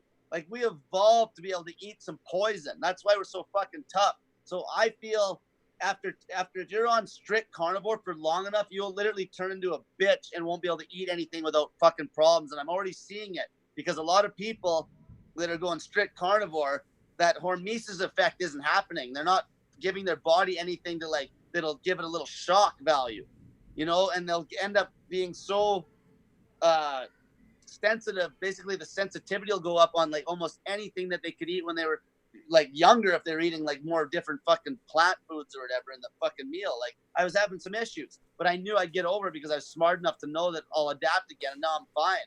But I see some of these people say they get so extreme on some of these food choices, like the fasting's always the same, but they get so fucking extreme that they actually lose the ability to eat anything else because they get so fucking sensitive to it. That fucking carnivore routine's classic. And then they eat like one apple and they're like, fuck, that fucked me up. Like, yeah, no fucking doubt it fucked you up. You've fucking been eating carnivore for 6 fucking months or a year. You haven't put any fucking poison I don't in your think body at all. Like, I get what you're saying. I wouldn't think it would be messing people up because I think at least most of the people I see that go into carnivore, they're doing it because they feel like they're forced into it. They're not doing it because it's like yeah, they're doing it because they find that every food they eat, they're reacting to. Like Michaela Peterson, for instance, she had really bad autoimmune condition. Have you seen some of her interviews? see, that was a good. She's a good example though, right? Yeah. Like, why isn't she fucking fasting? Like you don't like people need to focus on trying to beat these health issues with fasting and not with these fucking such extreme food choices. It's okay, like go on the carnivore routine temporarily if it's helping, but they're still not fasting. She could have beat the autoimmune issue if they would have been fucking fasting and doing some other stuff and not just worrying about trying to beat it strictly with a fucking an actual food choice routine. And like I got some guys that I still got on carnivore that are fucked up. Like I'm talking, their stomachs are fucked from antibiotics. Yeah. Okay, so I'm not gonna. That's the majority of people I see going to carnivore. It's not like, oh, I just want to try this. It's like they're trying to figure out they have these nagging little issues, and when they do whittle it down to that, it seems to help. Now, with the Paleo Medicina group that they've been doing these studies with like a carnivore keto diet, they've been finding that they can reintroduce some foods, but they just do it slowly. So like you said, like because somebody eats a whole apple, you're gonna eat a whole apple, maybe instead eat a bite of it, and then the next day eat 2 bites of it. right, And then right. And I made a whole video about hormesis because that's the whole thing. Because the hormesis, like the graph is a J hook, right? Yeah. So like if you go past that point, you'll fucking have some negative. So you just ease into it, like where people they'll be on the carnivore diet, and then they'll be like, oh, let's try introducing a little bit of fruit again or whatever. And they'll fucking eat a bunch, and then yeah, it fucks them up. Well, like, they'll gorge, or they'll go and they'll eat a bunch of cheesecake, and they're like, "Oh, that means carbs are bad because when I ate all this ice cream and cheesecake, I felt exactly. like shit." It's Like so, and so a lot of people aren't very honest with themselves about what's going on, right? A lot of yeah, people are just when I make adjustments, if I'm like right now, my routine's on point, like because I always go by my strength in the gym as well, right? And like I'm making some crazy progress here, and I keep it identical every day. Like I always keep it the same. Like even right now, I'm eating the exact same amount of fucking raw steak, the exact same amount of bananas, the exact same amount of oranges and apples, and the same amount of berries every fucking night. I'm not going to change a goddamn thing. And that's where people, it's about being consistency. It's about consistency and trying something and sticking to it. But like you said about Peterson's daughter, like Jordan Peterson's daughter, the one thing that I hate hearing on the internet is when people aren't fasting. That fucking just pisses me off. Like, fucking fasting is the most important part. Like I told you before, eating frequency, the most optimal way for a human being to live, assuming they didn't get fucked up from before, because some people have digestion issues where maybe they can't eat enough in a sitting or something, but then they can open the window if they have to, right, to a little wider window. Yeah, I see a lot of But that. A lot of people have issues with the amount of food that they feel like they need to yeah, eat to maintain weight, especially like like bodybuilders who've optimal. been eating broccoli every day for years and years and years. Sometimes, or like they've been eating tons of broccoli, chicken, and white rice. I don't know. Some of these guys do Yeah, get messed up guts. yeah. And but the thing is there too, though, it's eating frequency, because a lot of those, well, the juice heads, they got to get a certain amount of food in to grow because they got to eat a ton, but it's usually they're still not eating over 5,000 a day. And like 5,000 calories for me to eat in a window of 2 or 3 hours, I could pound that back. But the thing is, people need to understand that the eating frequency optimally should be as low as possible while still maintaining your weight once you're lean. Obviously, if you're a fat ass, you need to just fucking lose the weight and fast. But once you're lean, like where you're at, you want the eating frequency as low as fucking possible to still maintain that body weight. That should be the number one rule. Like with me right now, the only, like, this is the lowest eating frequency I can get away with, or I would do 48s. I can't do 48s and have a consistent training routine, training 7 days a week like this. But if I was doing a 3 day a week routine or an every other day weight training routine, I'd probably be doing 48s, and I'd eat like a 6 hour window, and I'd eat like 6,000 calories, like big fucking meals and fast. That our stomachs, people can't eat anymore either. Like they can't, they've been raised snacking, so they have no stomach capacity. That's a huge thing. And their fucking HCl levels aren't adapted. That's the other problem. Because if you grew up like me, where I was fucking fasting my whole life, didn't even know it, never ate breakfast. Mom made me a huge fucking lunch, and I ate a huge fucking dinner. It was about a 4 hour window. So if you aren't adapted stomach wise, and your body's like not used to taking on those large amounts of food and produce more HCl to handle that, that's going to take fucking time. But we're not supposed to be like, if you're going to drive 1,000 miles, you're not gonna fill up your car fucking 6 fucking times on the way. If you had a capacity of a gas tank to go to 1,000 on one fill, doesn't make any fucking sense from an evolutionary standpoint. Okay, we were meant to eat a lot. Like lions, they'll eat 100 fucking pounds of meat in a sitting and fast. Shit, they'll fast for 4 or 5 fucking days. We were the same. We were meant to eat a fucking ton, and now we've lost that fucking capacity. Humans should be able to eat a fucking ton of food in a sitting, and they can't because we're all fucked up from snacking, and we should have been eating like that since we were children. And that's a huge issue. So then you can't digest fucking piles of meat. Like, you know who Serge Nubret was? He was the black. He was black, right? He Yeah. was, and he was like He around would, the Frank Zane time, kind of. yeah, Yeah. he would cut, he would actually eat essentially a meal a day. And he would cut on basically straight carnivore. Like when he would Yeah, bulk, he would Garanda eat would do a similar thing. similar. But fucking he would fast. Nabray would fast, but he would eat horse meat because it was quite low fat. And he would eat like 8 fucking pounds of horse meat every night. And but he could eat it. And like I can eat a lot. But these people that can't, their stomach is the problem. Like their stomach capacity, their ability to produce HCl, that's where that takes work.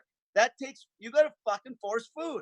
If you want to be optimal, it's just like exercising in the gym. You got to be like these fucking competitive eaters. These fucking guys can eat like 20 pounds of food in a sitting. This is very important because for optimal human health, you want to be able to eat large meals in a sitting and still be comfortable. And most people can't fucking do it. To train it, you got to eat more and force the fucking food, and you will adapt. Your body will make more HCl, and you'll have a way healthier stomach. I fucking haven't even made a YouTube video about that. I So if should. you guys want to trigger Cole, don't fast. If you guys want to trigger Cole, don't fast. Cole, how do you feel about me having breakfast this morning and I'm gonna eat dinner tonight? Does that trigger you? Are we not well, friends anymore, Cole? well, see, like me, like I I can eat so much in 15 minutes that I like I like eating the big satiating meal, right? So like if I have any longer than 15 a half hour to eat, like I'll overeat. Like I'm eating that food right now in about an hour, right? So like I'll eat. I've eaten. I'll gain 10 pounds in a sitting. I've eaten that much. And that's a huge carb load, right? Because then after that, you're gonna fill up your glycogen stores, and if you drink some Well, water yeah. after. Well, basically that'd be like with a whole bunch of fruit and shit. But I'm just talking about stomach capacity. I can easily eat 5 to 6 pounds of volume in a sitting and be comfortable. Like that's a joke for me. Like I don't want to talk about like fucking fast food too much here, but for people to put it in perspective, for me to go to McDonald's and eat double quarter pounders with cheese, because everyone knows what one of those is, I can eat like 5 or 6 of those like fuck all. Like fuck all. Like literally I'd eat 5 or 6 of those, that'd be a joke for me. And I would actually be comfortable. I'd be full, but I'd be comfortable. Like I can eat 5, 6 pounds of food in a sitting, and Didn't that's you do something where you ate a bunch of McDonald's? In my suggested yeah, video the other day, there was like McDonald's snake diet thing. What, I didn't see the video. What was that about? yeah. So basically I was showing people, I did a whole video on my YouTube channel where I ate a meal a day, and I did throw in a couple 48-hour fasts. I think I threw in even one 72-hour fast on that experiment.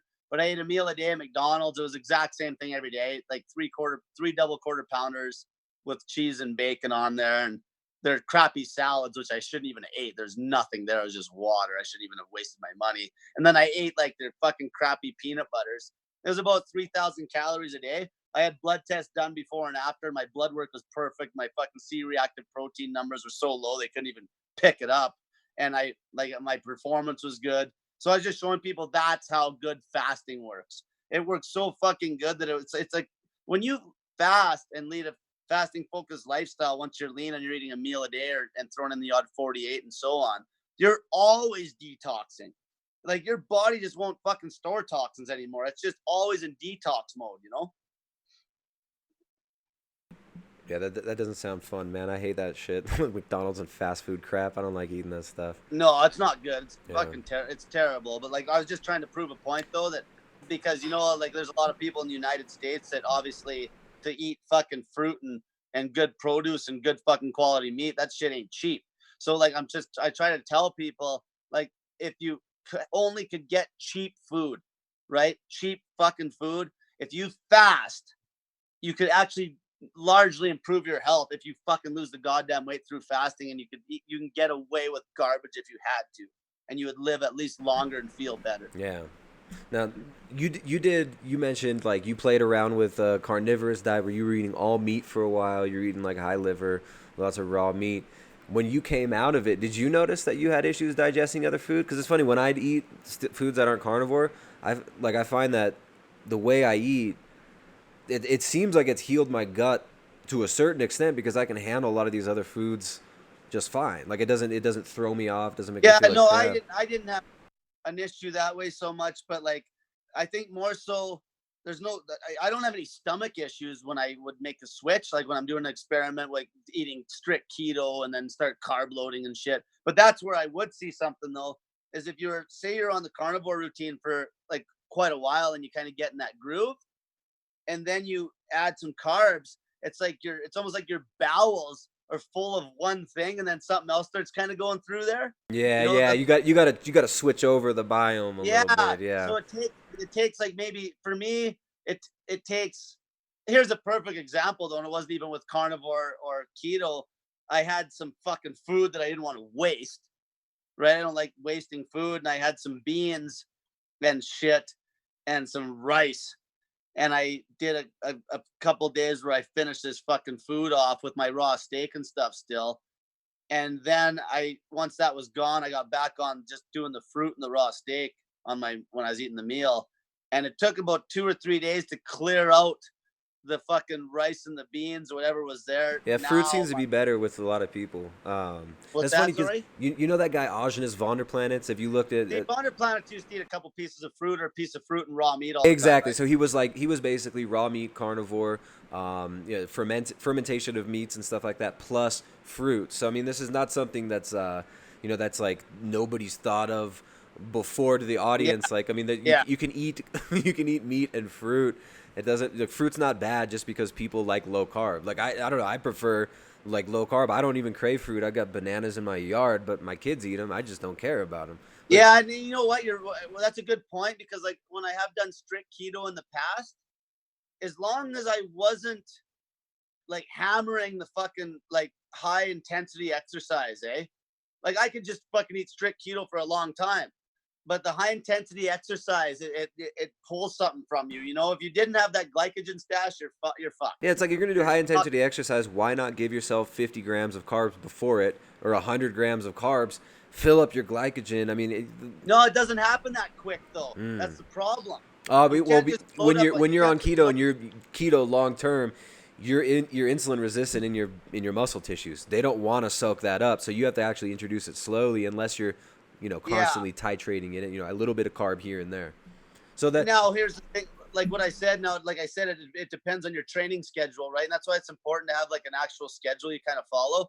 Because like when I was doing carb loads on Sunday and on Wednesday, and then I'd go like strict I call it strict carnivore, because that wasn't technically keto, because I was high enough on my protein that I was not eating keto macros. But because I fast all day, it didn't make a damn bit of difference anyway, right? But I'd go carbs on Sunday, carnivore on Monday, Tuesday, and then Wednesday I would carb up again, which might be a little lighter. It depends on how I felt. And that training routine though was an upper lower split. So I was training Monday, Tuesday, Thursday, Friday, right? So see what I'm saying? The way I train now, I'm doing 7 days a week, exact same thing. So yeah, a meal 7 days a day. a week, and you're doing intense training every single day. So the way I train, for people who want to know about this, basically I'm a big advocate of super duper like high frequency fucking exercise, high frequency training, right? So I do one set. So it's heavy, yeah, it's heavy. I need carbs. Like I always, all the stuff I do is heavy loads.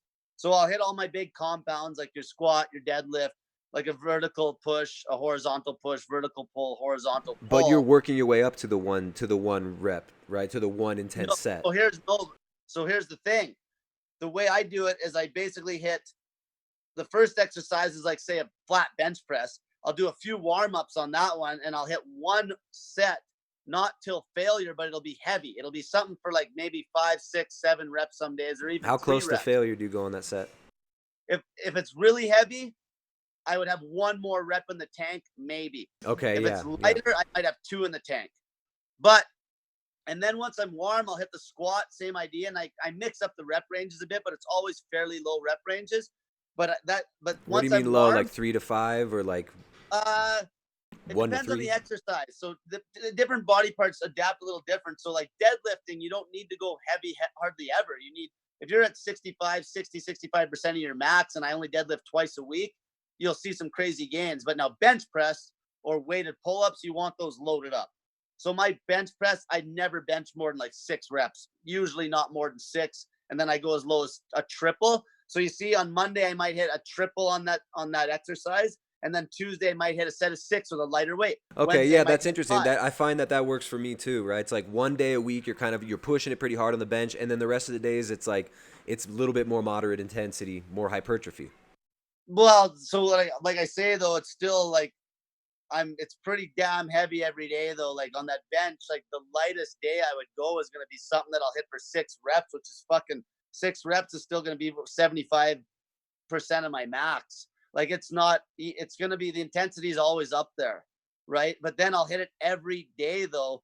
So it's like, but I just undulate the rep range a little bit. It's not like I'm doing one day where I'll hit a triple and then hit a set of 20 on the And you do next that day. intuitively, like when you're there, you're gonna decide Yeah, in the workout. I feel. Yeah, people wanted to check it out. I actually did 8 or 9 full workouts, like everything I did on YouTube. I did a whole fucking week where my buddy did a camera, like film me, and this applies to every sport. The Russians have been training like this for fucking 100 years, like high frequency. Like if you want to get a crazy squat every day, but don't go till failure. If you're beat up the next day, you fucked it up. Yeah, I did squatting every day for a little while. It definitely increased my squat. I got some crooked hips though, so I stopped squatting and deadlifting so much to try and get my body straighter. I figured I was building muscle around this twisted spine, and I was just like, I'm not getting any straighter on the spine, so I backed Yeah. off of that. Actually, back up 1-2 seconds, like when you made that crack about how you ate breakfast this morning, then you're gonna eat dinner. You want to go now? Like, You don't want to talk to me anymore? well, no, you got to remember it though too. Like what I do, right? When I'm like essentially I help people with weight loss, right? And like my main goal, I got to try to help people beat food addictions. So like they can't do like you did that, and if you fast here and there, like that could be still a fasting focused lifestyle. If you had breakfast and dinner one day and then fasted all day the next day and ate at night, and you're always kind of fasting, that's a pretty primitive way of eating. Like that's the way they would have ate.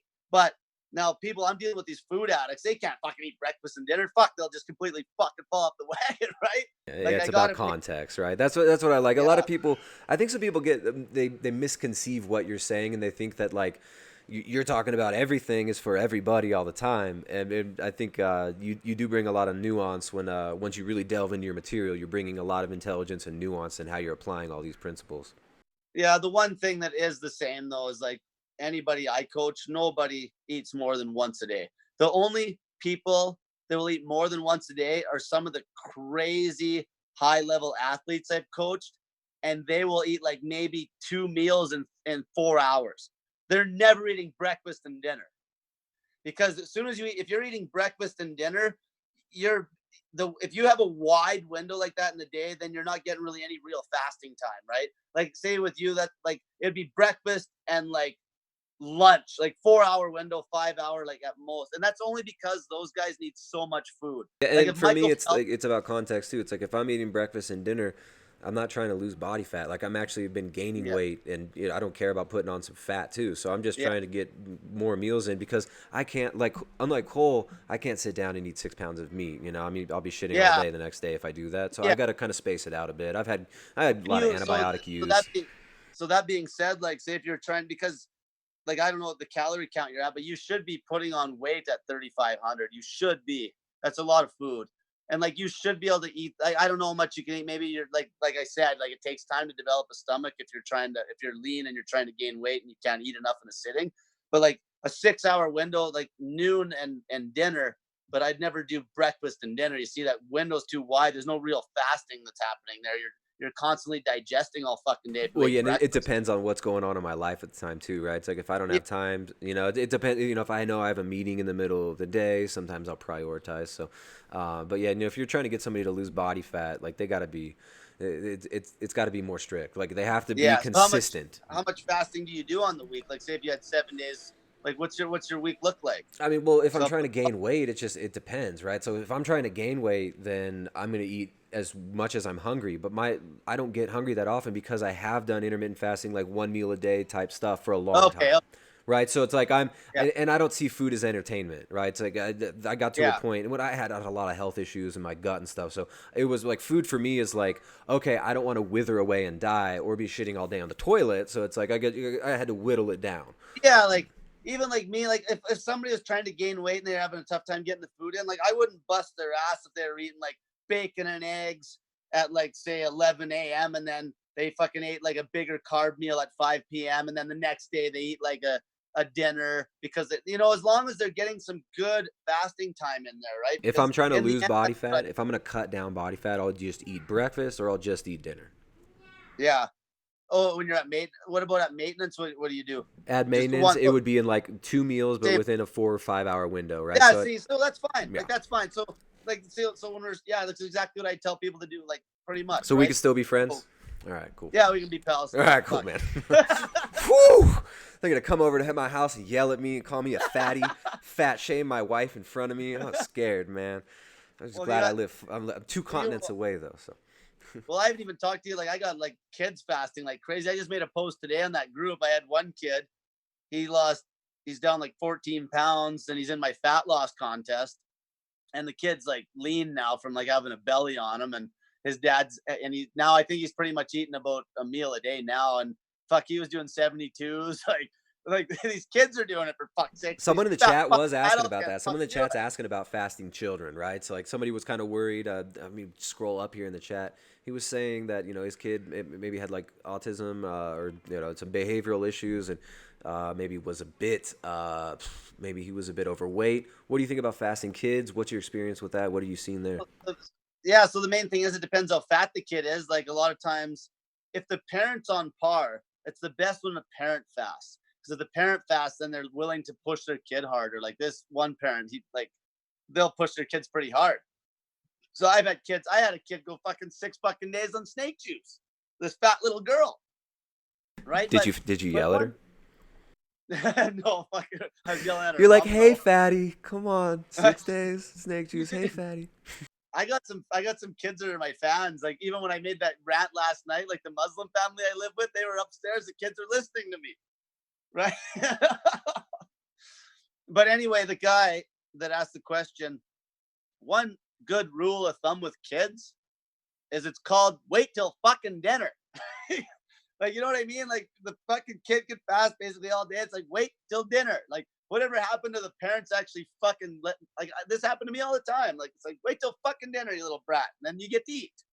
Like, you know, like that's it. But if the kid's got autism or something, like that's where, you know, you'd obviously want to definitely cut carbs at that point and stick. If you could do a meal a day with your essentially your keto macros, play with that, or very low carb. You can get away with a lot higher carb count if you're fasting all day and still pull ketosis all the time, right? I was eating 100 grams of carbs. I was eating 120 grams. That's hard for me to get up that high. If I'm doing carbs, I can get to like 70, 80, and I don't get any, you know, feel fine. I don't feel like my cognitive abilities decrease. Like some people, like they'll gorge on ice cream or they'll gorge on cheesecake and they feel like shit. Yeah, you feel like shit. You're eating the wrong type of carbs too. Like, you know, yeah, it depends if you're eating trash versus fruits or even like a good clean starch like sweet potatoes, a whole nother story. But yeah, I like honey. Yeah, honey's my favorite. Honey's good. When I did that bacon dry fasting routine, I was eating bacon and cucumbers, but the cucumbers were still like 2.5 kilos of cucumbers. Technically, were over 100 grams of carbs. I'd eat because I was dry and that was my water source, right? So I'd eat the bacon and those cucumbers in a probably 2-hour window, and I was still in ketosis by morning because the dry fasting routine was just ramps you up so much. Even that the autophagy effect's fucking twice as fucking superior when you dry fast too. If you're trying to heal loose skin or like even my buddy, he had eye surgery. Like how fast his eyes healed after the eye surgery. They tried to give him the antibiotics, and I'm like, fuck the antibiotics. Just fucking dry fast for 72 hours, and your eyes will be healed. And they were, because right after they do like the laser eye surgery, they want you on antibiotics, right? And then, yeah, I've had people beat so much shit, like skin issues, acne. See, you're never gonna beat any of this shit if you don't fucking start. If you don't fast, like it takes so long. Fasting just makes things quick, and obviously it's more intense, but it's quick. That's why it's called fasting, because shit happens fucking fast. Right? That's so deep, bro. Let's talk about high meat, man. So you mentioned earlier, and I saw your video. I thought it was really cool. I think you and I both put out a video of us eating rotten liver the same week. Yeah. And I think we might have gotten into it around the same time, or maybe you did it a little bit before me. But yeah, I was on fucking YouTube and I started watching a bunch of shit from Vonder Planets, right? And you know, I listened to his whole story and how he like was basically on his deathbed and he was in that cemetery and he ate that fucking rabbit and shit. And then I'm like, yeah. And so anyway, and then actually there's a guy on YouTube that has like no followers and he had like refrigerators out in the heat just full of every kind of rotten meat you can think saw of. that. Yeah, he had a grimy looking fridge out there. Yeah, and he had to walk across some mud to get to it. I was like, damn, this guy's like probably got some squirrels up in there or something. Yeah, so then I just started fucking aging that liver and then I, you know, after a month I fucking knocked it back and it tasted decent and I just kept knocking it back and I still got some of that old liver. Now it's like 6 months old and I think if we're talking about stomach issues and antibiotic, like, you know, probiotic, if people have the balls to actually heal a stomach problem, dry fasting and rotten fucking meat is going to be the fastest way you'll heal a gut problem. You know, I'm leaning towards a similar direction, man. It's hard to recommend to people because there's so many programs, so many people are so freaked out. But we actually put rotten liver. I don't know where the book went. Oh, here it is. You like this? Oh no, that's not it. Where is it? Oh, where's my book? We put rotten liver in my wife's new cookbook. Oh, you can't even see it, but it's. Oh, did you? Yeah, we put rotten liver in there. We show people how to make high meat in it. It's called Zero Carb Oh. Recipes for people who really love animals. It's all animal foods in the book. The vegans are gonna freaking love it. I'll send you a copy, man. We'll get you a hard copy. You will like it. You know, I mean, I know you're real minimalistic, but you know, just because I like you, I'd like to send you a copy. But yeah, we put the rotten meat in there, man. And you know, I was eating raw meat every day, a little bit of high liver before every single meal, and it was like a digestive tonic. You know, I just felt like I could digest anything That's when I pretty ate it. much how I eat too. I'd have a little piece, and then I'd eat a bunch of actual liver. Like I usually, that was another thing. Like even Garanda and Serge Nabray, like those old golden era bodybuilders. Like Garanda wasn't on drugs; he was clean. But Serge Nabray was like definitely on a little bit of test. But those old guys, man, those guys were fucking probably eating closer to proper over anybody. Like they were all eating lots of fucking protein and yeah, like fairly low carb. Like for those guys, like 100, 170 grams on a Carbs as they meal. need them, and they realize because they felt what's going on in their body, they would feel if their training suffered. So they would say, okay, if I ate 300 grams of carbs, I'm not going to feel as good, and I'm not going to train as well. I'm going to get fatter. So they Yeah, I should tell titrate. you. The one reason I should tell you, like when I talk about eating like all that fruit that I'm eating right now, the real reason I eat so much fruit volume is because I use it as a dry fasting tactic. So like I have done routines where I would be a little more sweet potato, like starch wise, to get the carbs in, or not even as much carb. But I will eat that fruit because it helps drag me through that dry fast, and I just feel really good when I eat fruit on that dry fast. Like especially the citrus fruits, and I fucking like when I dry fast all day, I just feel like I fucking get younger every time. Like the best fasting routine that I've ever done, hands down, is when I dry fast all day and eat raw meat and fucking fruit at night. That's when I feel the best and my skin's the best and everything's like So I just don't have any fascinating. issues. So fascinating. Yeah. So the raw meat when you first made it, it was just liver, right? Have you done like other stuff? Like have you tried brisket? Brisket's really good. No, I've just freaking done that just because I really like the taste of the liver and Great. I've just fucking that liver. And you made one batch, or have you made multiple batches? Because I notice every batch tastes different. Every single jar is totally different. Yeah, I just made the one batch and I filled it up pretty good and then yeah, I haven't had a pile of it. I'll probably make another one pretty soon because it's getting low. But it was more for an experiment because I didn't want to eat it too quick. So I made one batch and I was just like eating a little bit once in a while just because I wanted to see how old I could get it. Like I wouldn't mind letting it get like a year old and still have some of that and show people that it's a fucking year Yeah, old the rotten meat. problem is that it's hard to let it go so long. So I tried that too, but then my wife was eating it every day. I'm like, dude, I wanted some of this jar. It's almost freaking empty. I'm like, don't eat any more of this jar. And she looked at me like I just smacked her in the face or something. Like, are you kidding me? I'm Well, that's what people don't understand because in their head they think of this putrid smelling like rotten fucking bloated up cow on the side of the road ready to explode smell or something, but it's like tastes almost like kind of alcohol-y, kind of almost sweet. Yeah, some of them taste like sweet. I've had ones that taste like they've got this champagne type thing in the middle of them. You know, Right. like Yeah. That's almost that's kind of what it tastes like, almost like kind of like wine or something like that. Or it's so good. And I had one that tasted like a fine wine. Oh, you'll like you this. can almost tell it's just good for you when you eat it. You know, just like Yeah. Vonderplanets used to say, those fucking little brats, they'd bury that meat right before winter to get a good hit of basically bacteria. Those little Yeah. brats would just be drooling to eat this rotten meat. And every animal, every other fucking carnivore animal, it's always the same. The rotten fucking meat's what they go after. The Inuit. And Yeah. Have you well, seen did you ever there's hear about that story about the dogs? which one? Well, that's how they kind of figured it out because they were feeding their dogs like fresh fish, but they noticed that when the fish was rotten, they'd give it to the dogs, and the dogs would go twice as long. Like the dogs had twice the energy on the rotten meat, Yeah. and You that's know, kind of how they figured it out. so like I mean in Iceland, one of the most popular dishes, it's rotten shark, and they hang the shark up and they just let it rot for a year. I forget what it's called, but I had some friends telling me about it, and they said it's just amazing. People know That's about actually dry aging beef, like people dry age beef, yeah, and that's rotting beef. They let the beef just sit for, you yeah. know, what's 40, 60 days, and they They've peel off I the edge. one guy, he aged it for over 400 days, and then they were selling the steaks off that fucking beef cut like it was prime rib or something. They're selling that shit for like a fortune, and then Mm. people are scared of this. It's the same thing. They're just letting it sit there and age. Like, You know, that's all it is. It's people are just scared shitless of everything. Fuck, that's why I do shit. Like, I haven't even got into talking about urine therapy yet. Fuck. I fucking drank so much piss, it's not even funny. Damn, dude, I guess you could consider yourself. I don't know if you know, but I'm kind of a pioneer in the trans vegan movement. Like I'm not vegan, but I identify as a vegan, so I get all the Yeah. perks. I get to judge Yeah. everybody. I get to talk as much shit on the internet as I want, and I get to get all the perks of being a vegan, like a fake moral high ground and all that stuff. But I don't eat a vegan diet. I'm just trans vegan. Yeah. The vegans, You want there's to a lot of story? the urine therapy that's pretty popular in the vegan movement. Like that's a lot of vegans end up Yeah, doing it's the it. only thing that probably keeps them half-assed healthy.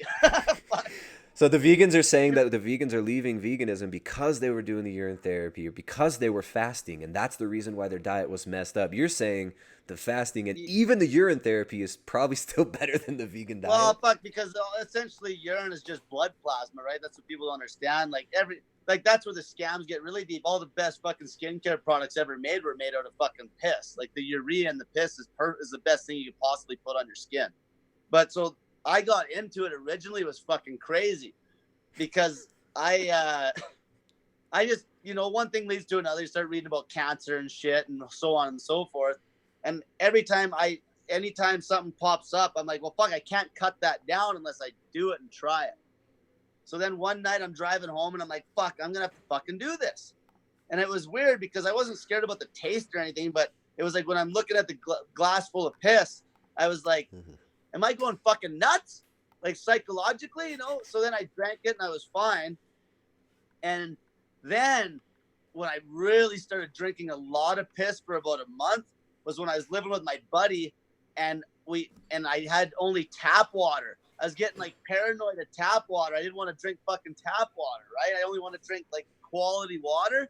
So I was basically drinking my piss like all day or some decent, because I was broke. So I couldn't just go buy. You couldn't afford water. Yeah, I had to drink. Yeah, so I had a top secret fucking spring that I actually found down by the river in the city I live. I found this spring and I was like, it's a treasure hunt. So I'd be able to get a bottle of that in the summertime. It was fine, but in the winter, it was a bitch to get down there and shit. So I'm like, fuck, if I can drink as much piss as I can get in the day and have a bit of quality like a quality fucking bottled water, then I'm like being as like natural as possible, right? Yeah. And that's how and then I was fucking pumping iron at the gym, man. Nobody even knew it. I had fucking bottles. I was drinking piss. It's like, I'm like and then I would take the bottle because when the piss started getting low, I would just go in the bathroom and I'd fucking piss in the bottle to top it back up. Like I was looping the piss. No one even knew I was doing it. You're a perpetual motion machine. If Wow. But you can do, even with it, like, I'll tell you one thing about the urine though, like, truth be told, I've helped a lot of people with skin problems. And I used to get fucking like athlete's foot on the top of my foot pretty good. Especially that's where another reason where low carb will come in if people are healing and they got liver issues and shit, like keto refeeds to beat skin problems. But that piss, I'd go swim in the swimming pool in the hot tub. It would start to like make it flare up on my foot. There's that chlorine in the hot tub and the heat. I don't know, every time. And I would fucking just take that piss. I'd have like a little glass of piss on my fucking bedside and I just rub it into that foot and I could beat that rash in the night. It was amazing how good it is for your fucking skin. I just got a really good business idea for like the next snake juice product. We could talk afterwards, man. I have fucking. Well, you know what's fucked up? I made a joke about this the other day. If you were famous and popular enough, people are so fucking stupid that they'd buy piss off a celebrity. Oh, we're marketing this. Like, fuck. Dude, you're blowing it. You're blowing it, man. Hey, Cole, come on. We'll talk afterwards, man. We're going to be billionaires. We can get some of these. If we get some Dr. Gregor P, these vegans will pay so much. Well, the part too, if you take piss and then another thing that I used to use the piss, I used to actually be able to check my salt levels. So what I would do is I'd be drinking snake juice, right?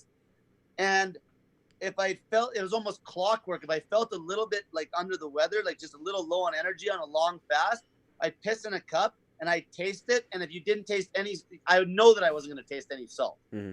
And if you were way high on salt, you could taste it, you know, to cut it back. You can dial in your snake juice perfect. That's how I figured out all those amounts very close, because I could, like, you can taste your piss and you can tell, and your kidneys will kick out the excess, right? But what? All right. So when So your kidneys are kicking out excess stuff, that's the question for me. So it's like, we talked about oxalate the other day, and a lot of people get oxalate issues, kidney issues after eating a vegan yeah, diet and stuff like that. And you excrete oxalate through urine.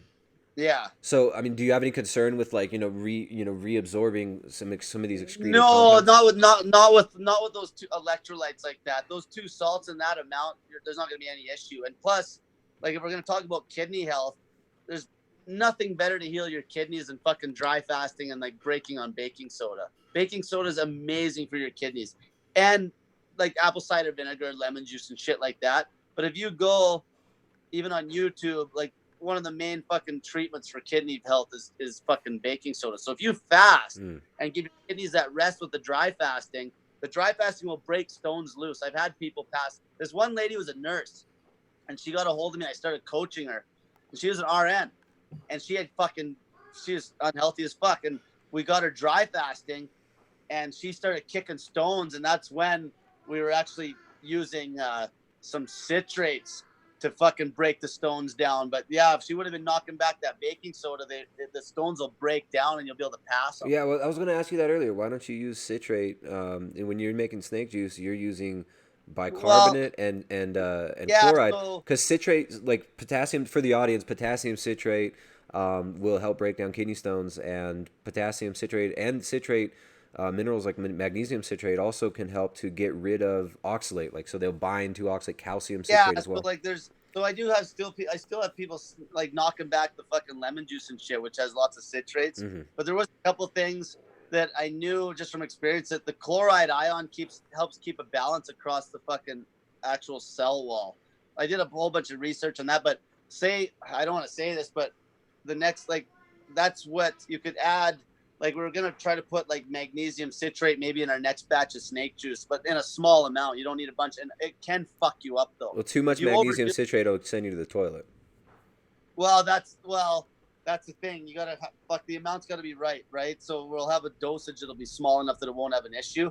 But if you go too high in the citrates, I just there's so much experimentation that way. And when I did lots of research and shit, and if you're really high in the citrates, you can actually overdo the citrates, but never overdo that chloride ion. You know what I'm saying? But that would Hmm. be like, that was for like a specific situation. If you were trying to break a stone down, if you had like bad stones, but then if you're fucking, that baking soda seems to do the same damn thing, though it still breaks it up because there's more involvement with those stones than that. There's a way that they build as well. And the fucking baking soda, like the bicarbonate, keeps two molecules from bonding and creating the actual stone. But there's a bunch of different types of stones and shit too. You know what's actually funny? When I first passed a bunch of stones, I came up that long 5-day dry fast that I did, the first one I did, and that's when I went on the first meat and fruit kick that I ever did. And I was going to dry fast all day because it gave me the balls to just dry fast all day, right? Yeah. And I passed, as soon as I started knocking that fruit back, holy fuck, I started kicking stones like crazy. Like, the fruit broke the stones up. Like, so I was dry fasting all day and then eating like some fucking beef and a pile of fruit at night, and I started getting some kidney pain, and then I started pissing like tons of sediment. But if there was no stones though, like no solid stones, they had broken down. It was almost like the kidney was like a balloon that just let go of fucking all this sediment. But yeah, you're right. Like, And you same weren't thing with worried the that the sediment, like, did you ever, like, obviously you probably thought about this. Could the sediment have just been sediment that was building up from what you were doing at the time? Or do you think it was there before? no, no, because what happened is when I was knocking the fruit back, like you're talking about from the fruit. Yeah, so no, because it went away. So like it was like it lasted for like a couple days and then I was fine. And it never happened again. And I was on that routine for like 2 months. There's someone else in the audience that said drinking his piss cured his depression. And then he said, I'm dead serious. And then someone else said that drinking their pee also helped them with depression. Um, Well, see, the thing is about the urine, if you really do your research See, I on haven't really it's, looked into this. I've just seen a lot of vegans doing it. It's kind of a yeah, so I can meme tell you some almost. shit, like it's essentially just blood plasma. Hmm. So the makeup of your piss is identical to your blood. In fact, when they spin your blood at the doctor's office, that top part when they spin the blood sample, that's piss. That's Hmm. urine right at the top. And so there's all sorts of fucking shit in that urine. Like there's something like 2,000 or 3,000 different like minerals in that urine. Like, and another one, if you go look up that other guy, But why do we pee it out? Why doesn't the body just hold on because to it? because this is okay. That's actually a good point. So this is where people are confused. Your urine's not toxic. All your kidneys are is they just regulate minerals. Your liver cleans the toxins. Your liver gets rid of the toxins out of your blood. That's what your liver does. Okay. All your kidneys do is regulate minerals. Now, when they piss test you, so people have the argument. It's like, well, why do they find like marijuana, like THC in my urine then? They do because all it is information. It's not that there's so much THC that it's a fucking No, it's toxin. metabolites. They find metabolites. Yeah. Yeah, it's just information. Your urine is fucking sterile. It's clean because that's all your kidneys do is regulate blood volume and minerals. That's it.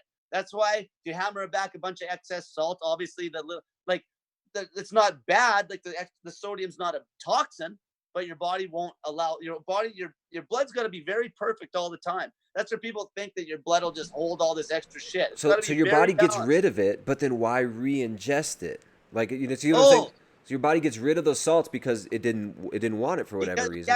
yeah, that's a good point though. But then if your body gets rid of those salts, and there's also amino acids there and all sorts of other shit, and there's actually things that you got to read this guy, listen to this one guy talk about it where he beat his fucking allergies with urine because literally the antibodies, if you get like bitten by a bee, your body actually makes the antibodies to handle the bee sting, and it comes out in your piss almost immediately after you get bit. And he beat his bee allergies that would almost kill them with piss. Like basically he drank it, and the first time he fucking had like a fucking EpiPen. Like he almost died the fucking first time he ever got bit, but then he learned about this shit, and they were sitting there and they were waiting to go to the hospital, and he never had to, and he just drank a bunch I've of heard piss. it claimed that if you get bit by a snake, I've heard some urine therapy Yeah, people say that if you get but snake anyway, I bit, haven't done that. I'd like to see, that would be an experiment that I would do.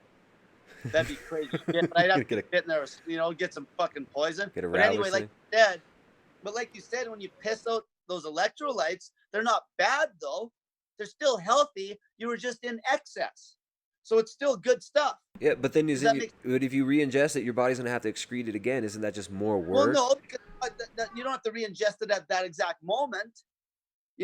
Like for example, let's say I need like a good electrolyte drink, and let's say I fucking piss and I save it in a bottle, and 3 hours later at the gym I'm dehydrated and I fucking drink a bunch of piss. It's just an electrolyte drink, just like over drinking just any other electrolyte drink. You're just gonna urinate extra, just like over drinking water. Water isn't bad, but at that moment in time, you just had too much, so you piss out the extra fluid, This is like and the then you might. ultimate. This is like the ultimate. I mean, you talked about raw It's a meat. regular. You talked about raw meat fasting, and this. I mean, this is like the urine therapy. I mean, that's for so many people. They would be so freaked out. I mean, I've heard a lot of things, so I'm not. It doesn't freak me out that much, and I've seen other people talk about it a little bit. But yeah, that's fascinating.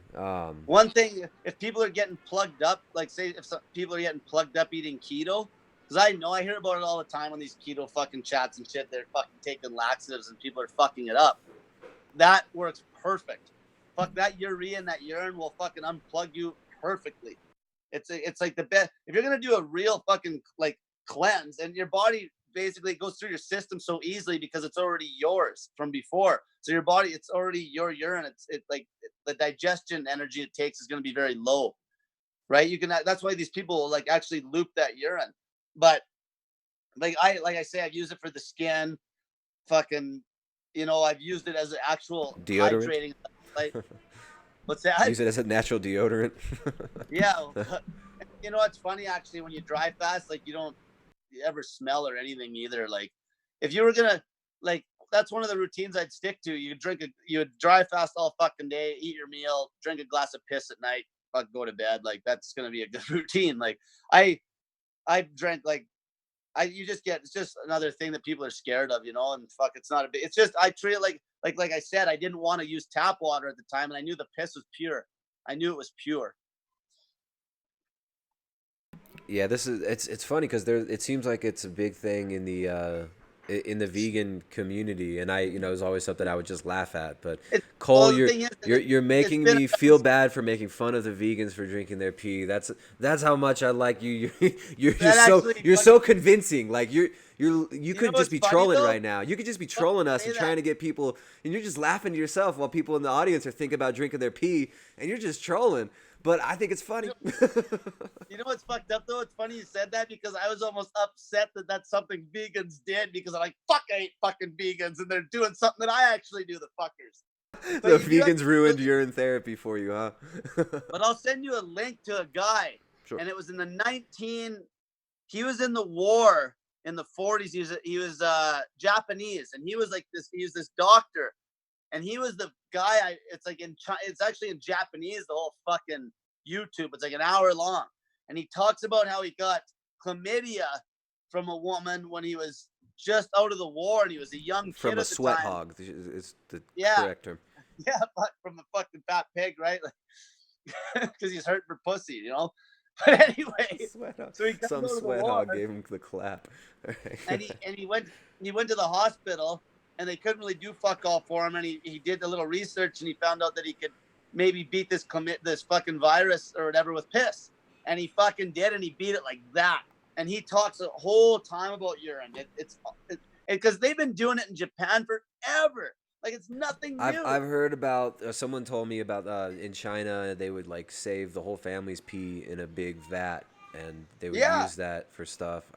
you know what else too? Like I'm not a religious guy, but I'll tell you, people actually fucking followed the way some of these, the way these religions actually meant for you to live, like followed the way Jesus lived or the way Prophet Muhammad lived, like that minimalistic lifestyle. They'd actually go somewhere. Well, I mean, But it was funny, my fasting is a buddy. major part in in Eastern Orthodoxy. I mean, I myself, I'm a Christian, so like fasting's a big part of it, and it's actually Exactly. it keeps people healthy, it keeps communities healthy, and it's a spiritual Oh, practice.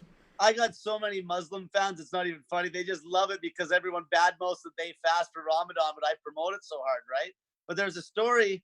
My buddy's Muslim, and he was telling me how there was this fucking story about this cow, and it was a magic cow. It's an old Indian story or something. And this guy he was sick as fuck. I forget what was wrong with him. But the farmer that owned this cow, it's like, you drink this cow's urine and it'll fucking cure you. Like, there's truth to all these old stories. So this fucking guy, he fucking drank this piss for however many days, and he beat the problem. And that was funny because we were talking about urine therapy and all these healing benefits. And my buddy's like, fuck, there's this old Indian story where they're talking about them drinking piss because they drink cow's piss, like bovine piss. There's one guy, if you go on YouTube, that talks about basically they wanted to give him surgery with his kid. He had cancer. What kind of cancer did he have? Fuck. But he basically fucking urine looped for 30 days. So he fasted on urine for 30 fucking days and beat it. So it was a fucking piss. Dude, you should see that in the chat. There's all these people that are dropping down the urine therapy facts too. I feel like I'm You know what? surrounded. I feel like my chat and you are trolling me right now, trying to get me to drink my pee. It's like I used to do this game with my friends, and you go swimming, and you're like, do you think it smells funny underwater? And they're like, what? You're like, yeah, it kind of smells weird under the water. And they go underwater, they come up, they're like, ah. People could actually do it. If you say it with the right confidence, people will do anything. I feel Well, like that's what's going on. My that's chat is really trying to get me, and you're trying to get me to drink my pee. hilarious. That's probably one of my best attributes, honestly, just fucking leading by example. And then there's a lot of people out there that have been doing shit way longer than me. There's people that have been fasting forever, but I'm just the guy that just says it. And then a lot of people man, you have no fuck. Okay, look up a guy. He's my buddy now.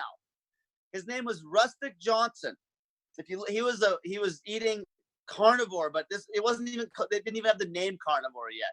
He had MS, and he cured his MS basically doing 48-hour fasts with water. He would do them dry, and he would refeed on about 4 pounds of fucking lamb. And he was living out in the bush, and he would literally buy a lamb and gut the fucking lamb. And he tried raw and shit, but he'd cook it over flame, and he would drink the water, and fucking he cured his MS. And he's buddies of mine now on And he's drinking Facebook. pee too? Yeah, fuck, he's tried. Okay, so here's what I was gonna tell you about. fuck, he's fucking ate shit. He was trying to do everything to fucking beat this shit. Maybe he might even see this. He probably didn't tell anybody that except me. Dude, you just doxed your friend and Nah, he's got balls. You just He's outed got him. balls. But there's people out Dude, there. this is hilarious. There's people out there that have eaten feces. Because like if you do, I know a girl that worked in the burn unit at the one main hospital where I live. And when shit really hits the fan, all the science goes up shit creek, and they do what works and they don't tell anybody. They're ramming shit up people's asses to heal their fucking colon. Oh yeah, I know about that's fecal microbiota transplant. The science is there for that one. It's the science or whatever. Yeah, they take healthy, it's taking healthy microbes and putting them in the colon, and then people get remission. See, they never even used to talk about that before. That fucking like anyway. So they'll ram fucking shit up people's asses, and they you can find that crap on the internet, but they really a lot of people don't even know they do that. You're giving us so many clips. When we go through this later on, there's gonna be so many clips to pull from this from this chat. Like I had a fucking joke. Oh man, there's so much shit out there when you start to get woke, right? Like fuck. That's why I thought that the whole ocean water thing was a scam.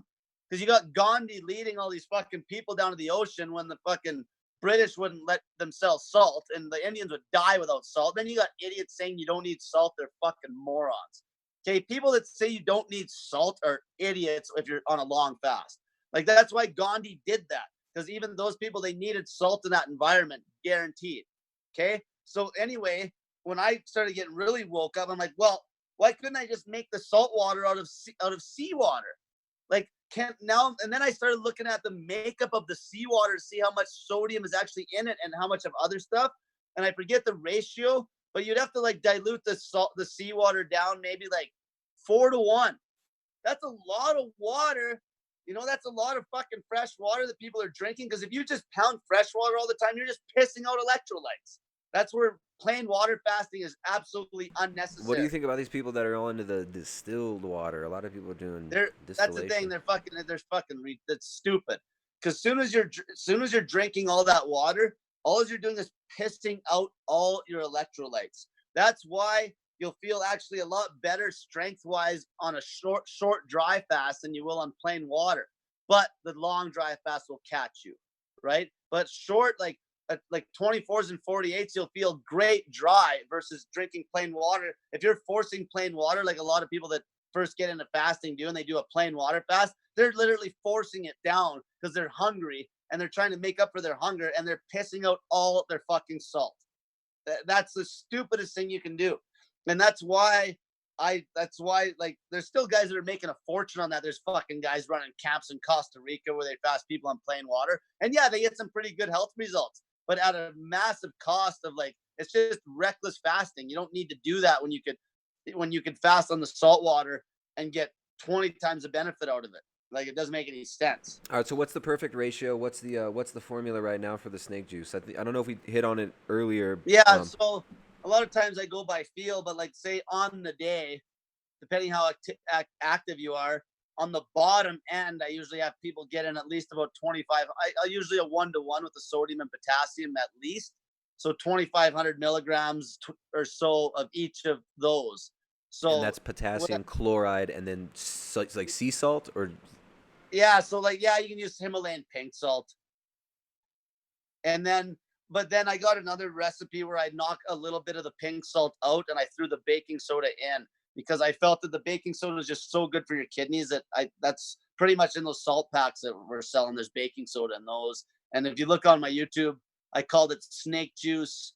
There's one that I called snake juice extreme, which is just kind of a joke because it's the most mildest way to mix it up. It's just the potassium and the baking soda. And don't get me wrong, like some of them, those citrate salts, I like to keep things simple because people are idiots and they overthink shit.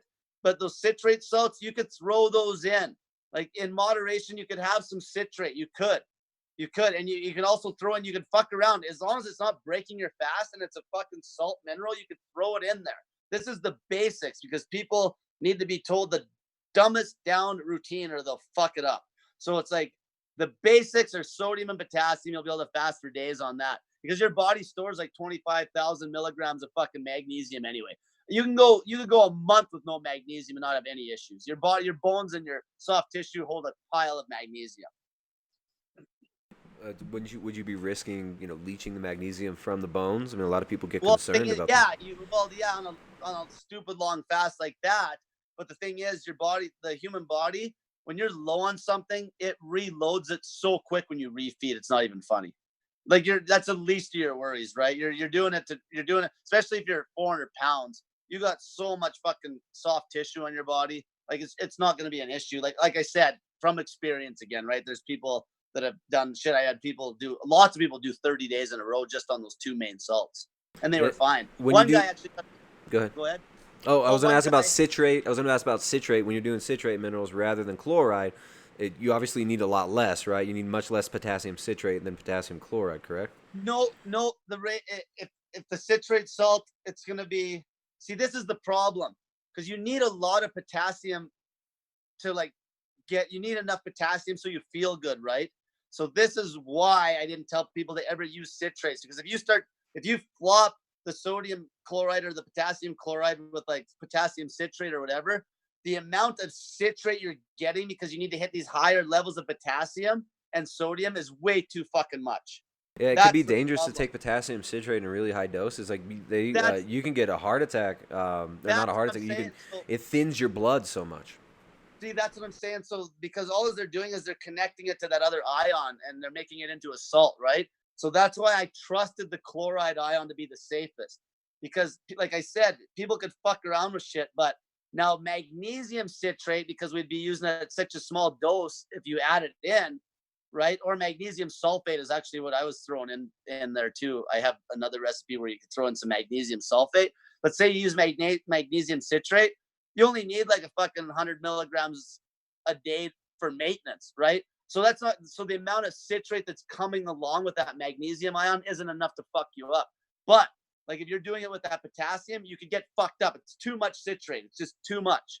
And that's the problem. That's why I was looking up like citrate overdoses and shit. And that's why I didn't want to go down that road. And I always kept it to legally, they can't even sell potassium citrate in larger doses than 99 milligrams because. Well, there you go. Yeah. There you go. So we can fucking put this shit in those packets and it's FDA approved, right?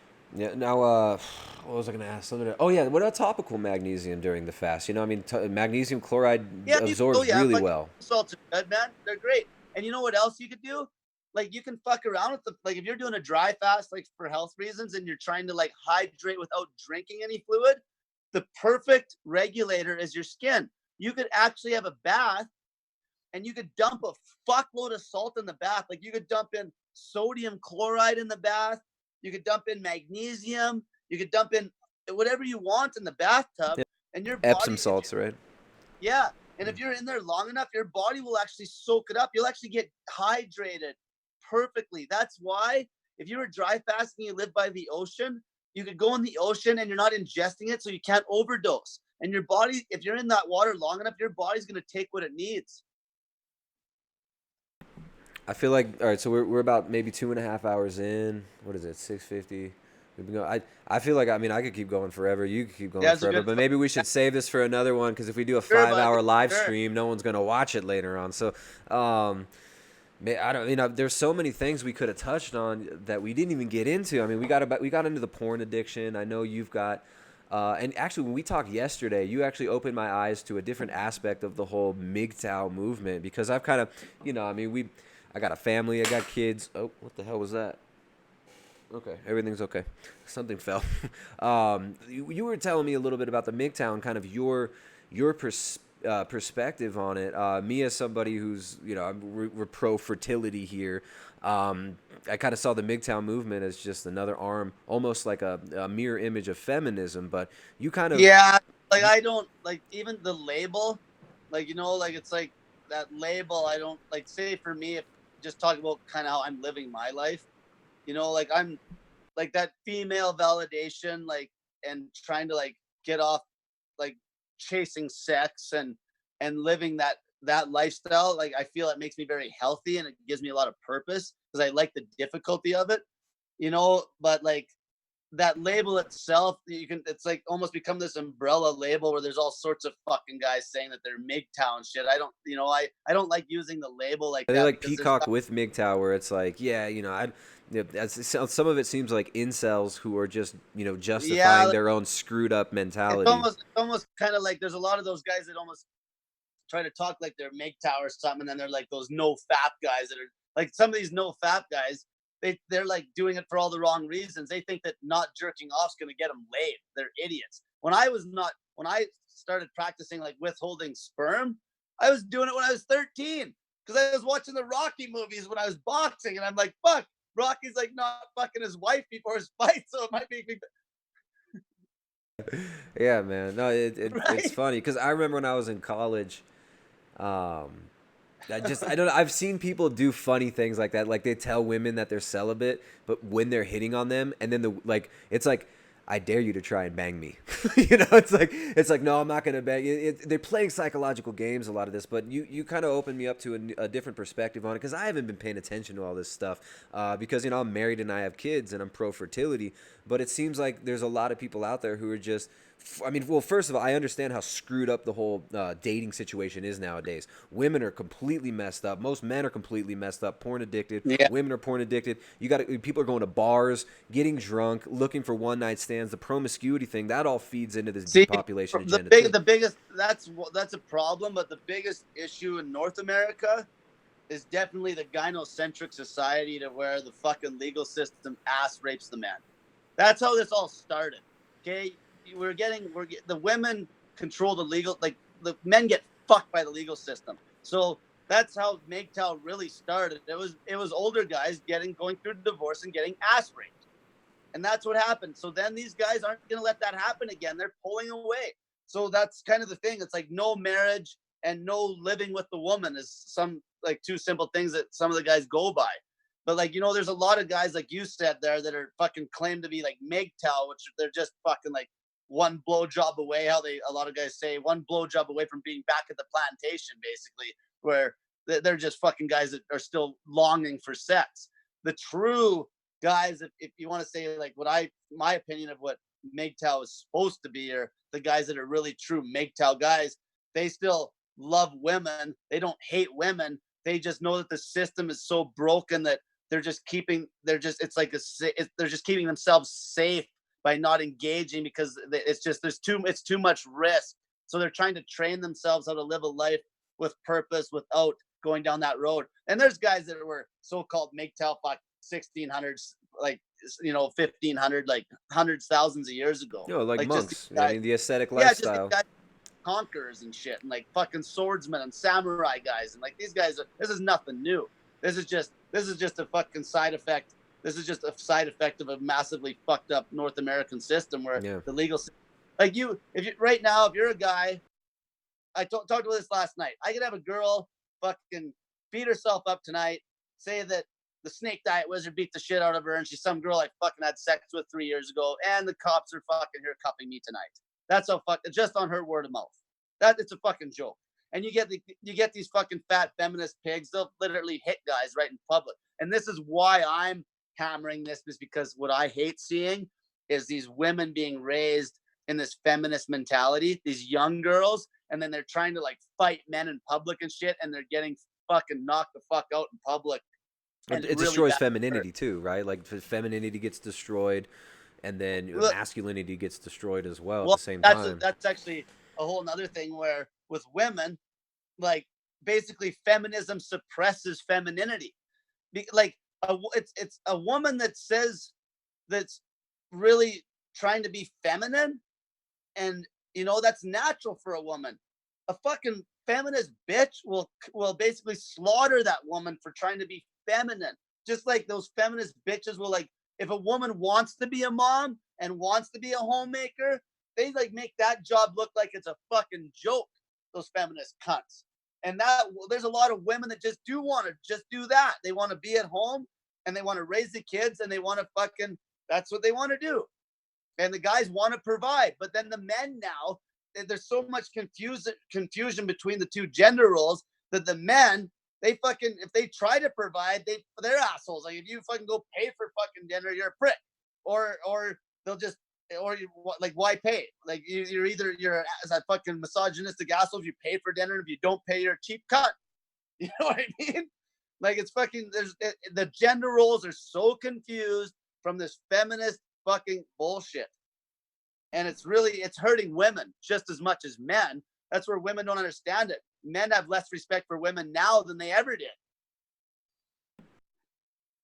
Yeah, absolutely. I mean, it's a lot of women, like, they get past their fertility years and they're just, depressed. I think you were talking about this in your stream last night. They get past their window of fertility and they're depressed. They're completely broken off from real relationships. They hate their family. They hate their father. They're constantly projecting all their insecurities out onto the world, and they pass their window of fertility, and what do they have left but to just chase mammon? They want to chase money. They want to chase fame, and that's fortune. Because most women, if they're not like super damaged, that's what really they want deep down naturally, is to have kids.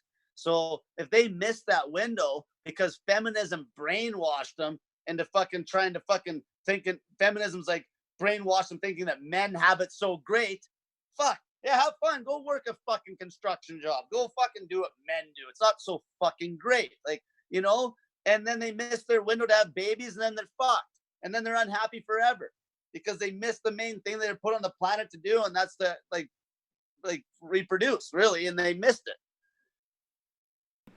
That's sad, man. I think our generation.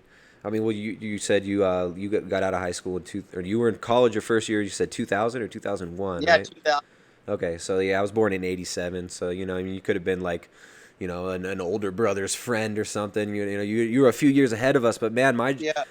just 5 years behind you, we had cell phones in 8th grade, right? We had more intense, realistic pornography videos Yeah. at our I didn't. fingertips at a younger age. Like, you got porn when you were in college. I mean, we had porn videos a little younger on the internet. So it's crazy. The further we go, I mean, I can only imagine how screwed up some of these like Gen Z kids must be, and a lot of them message me and we talk about some of this stuff. Well, here's a story. This is a fucking stupid story. So, well, it's a good story, but it's a stupid situation. So, a girl that I trained at one point, she told me that she was a young girl, right? She was like, maybe like at the time I think she was 20, and she was dating this young guy, and he was like the same age. And the first time they like tried to have sex, the young guy like tried to fucking fist her in the pussy because that's what he fucking seen on porn. Like shit like this. This is where they're like, he didn't, and she's like, "What the fuck you doing?" Like shit like that. Like, it's fucking crazy. Terrible, like man. ridiculous. Yeah. And it's really sad. It makes me women uncomfortable and the even hearing things like this. I don't even like hearing it. Well, you know what the saddest part is too, though, is now you got like, it's not just the women that are missing their fertility window, so then they're freezing their eggs and shit. All this fucking bullshit's happening, but also the men still want to have kids too, but they're not gonna commit with this fucking situation because it's so high risk. It's like they knock the girl up and then they lose the kids, and the girl, her hypergamous instincts are so allowed to just flourish in this fucked up society that she just ends up monkey branching and finding someone else. Like, it's just so high risk. And the guys want a kid, but one thing is, like, the guys, one thing for sure, men can easily live their lives without the woman. It's tough because the sex, but that's one thing. Women, like, men are a woman's resource. Where women, like I talked about it last night, if you took a bunch of women and put them on an island, they wouldn't make it. Like, the guys would fucking die of old age. Like, that's fucking common knowledge. Men can live on their own pretty easy. Women, no. Women hate being single. They fucking hate being single. They hate not having a man in their life, whether he's even their gay friend or some man that is maybe secretly wants to have sex with her and he's friend zoned or whatever. Like, those guys are the guys that are actually the biggest problem. Those guys, fucking those cuck type guys, are the guys that promote a lot of this, like, help them and side with them because they're just trying to get pussy. Those guys, I fucking can't stand. There's a lot of well, promiscuity, and it is a way. Promiscuity is, if you promote promiscuity in a culture, it actually depopulates the culture, and this has been known for thousands of years, right? It's like when the Romans would take over as a culture. When you dominate a civilization, they would want to turn the women into prostitutes and then Yeah, feminize the men. So they make eunuchs out of the men, kill most of the men, and then turn the women into slaves and prostitutes. But it's yeah, interesting because there's this book from the 70s, Eco Science, by John P. Holdren and what's the other guy's name? Paul Ehrlich. So Paul Ehrlich was obsessed with depopulation. He wrote this book called The Population Bomb, and he was this pseudoscientist quack who was basically spreading like the Malthusian, this Malthusian doctrine of we have to depopulate the world because there's not enough resources, and if people keep breeding, we're not going to be able to eat or drink water. We're just going to outbreed our environment. And they wrote this book, and in this book, they actually talk about multiple methods of depopulating the planet through right. promoting certain cultural trends, and promiscuity being one of them, birth control, and a lot. It's funny when you look at the history of the West, you see a thread of the scientific, technocratic. Engineering of society, right? The social engineering of society, and Yeah. I definitely like See, one, when you look go into ahead. it, it's intentional. Like the See, toxic there's culture, one thing. pornography, all this stuff is being spread by people who really actually do openly write about. And in Eco Science, anybody can go and read it. He talks about putting sterilants in the drinking water. He talks about implanting women with sterilants. Then the government will have to remove them and willingly allow these women to breed and selectively breed the population. So there's a psychopathic mentality out there. A lot of people actually understand. Fucking Alex Jones was talking about that. I'm sure he has. I mean, a lot of. I mean, it's real. I mean, people You laugh know what about else? him, but he's not wrong about everything just You know because what? people think he's crazy. You know what? No. You know what? One thing though that I believe is don't underestimate how fucking lazy people are, because people will choose that path just the same. Like they'll always take the easiest fucking way out, because people are too fucking smart and too fucking lazy And for the their own system good. uses this, and the system understands because Oh yeah, they've done experiments on humans and on animals, but and the whole thing is, those humans still created the system. Just that now the system's so fucking powerful that it's like its own entity. There's actually a good book I just listened to called Homo Dues by that fucking, what's his name? Shit, starts with a Y. Yurik. Yuval Harari, that guy's an idiot. That Yeah, guy's well, an he did idiot. Sapiens too and shit. Yeah, But that guy's full of shit. yeah, but as long as you can always take something from everybody, right? Like Mm. even, I always give everything a grain of salt because it creates ideas. But there's a good point in there though. Like I know this because I deal with fat, lazy fucking pigs. They're lazy. Okay, they're always gonna take the easy way out. Always. They're gonna fucking eat the fast fucking food. They're gonna be addicted to the shit. They create it for themselves too. Like people create it for themselves. People, what'll happen? I was making a joke about this. How people they'll just be a head eventually. We won't even need a body. We'll just be a fucking addict head that can talk. Like everything will just be so automated that we're just laying there as these fat pigs, and we don't even need to use our bodies for anything. Well, that's But what you know how yeah, I mean, you're go ahead. not far off from what a lot of people have actually written about openly and planned. I mean, it's the degradation of culture and the turning man into a commodity. Turning humankind itself into a consumer object. That's the goal of Yeah, all this. That's the actual goal of the people. The people who are driving the society. And you mentioned it becomes an entity, but the people who are actually getting into the deep AI research, the people who are programming these things, these people are tripping their heads out on drugs, contacting entities and getting the ideas from these yeah, entities in the same way that the Mayan priesthood was taking mushrooms and having huge blood orgies and yeah, sacrificing humans on the top of the pyramid and rolling heads down the pyramid. These people are ritualistically contacting entities and trying to get information, and it's a weird thing when you start getting into some of this crazy yeah, stuff. But we're getting yeah. Like heavy at the end here. We went from drinking piss to the transhumanist agenda to the satanic transhumanist enslavement of mankind. And dude, I mean, this is. Yeah, no, go ahead. You had a point to make. You looked excited there, and then we can maybe kind of. I want to end on I a was just light gonna note for say, the audience. We got I too was just heavy gonna here. say though, that was another thing, even with the paranoia at the same time. Like, there's no doubt. I got people getting a hold of me all the time. It's like, Cole, you better watch it. They're gonna shoot. They're gonna fucking blast you. But one thing, like, it's such a complex situation. People that think that there's just like these fucking elite billionaires sitting around a table smoking cigars, planning all this. That's not how it works. No, it's a spiritual battle. It's a It's so spiritual yeah, level. it's like exactly. And end of the day, see that fear right there. See that paranoia that gets very extreme too. Like I try not to go down that so paranoid because we all die. We all fucking die. The main thing is people need to they need to build a community. They need to talk to people face to face, make some real fucking friends.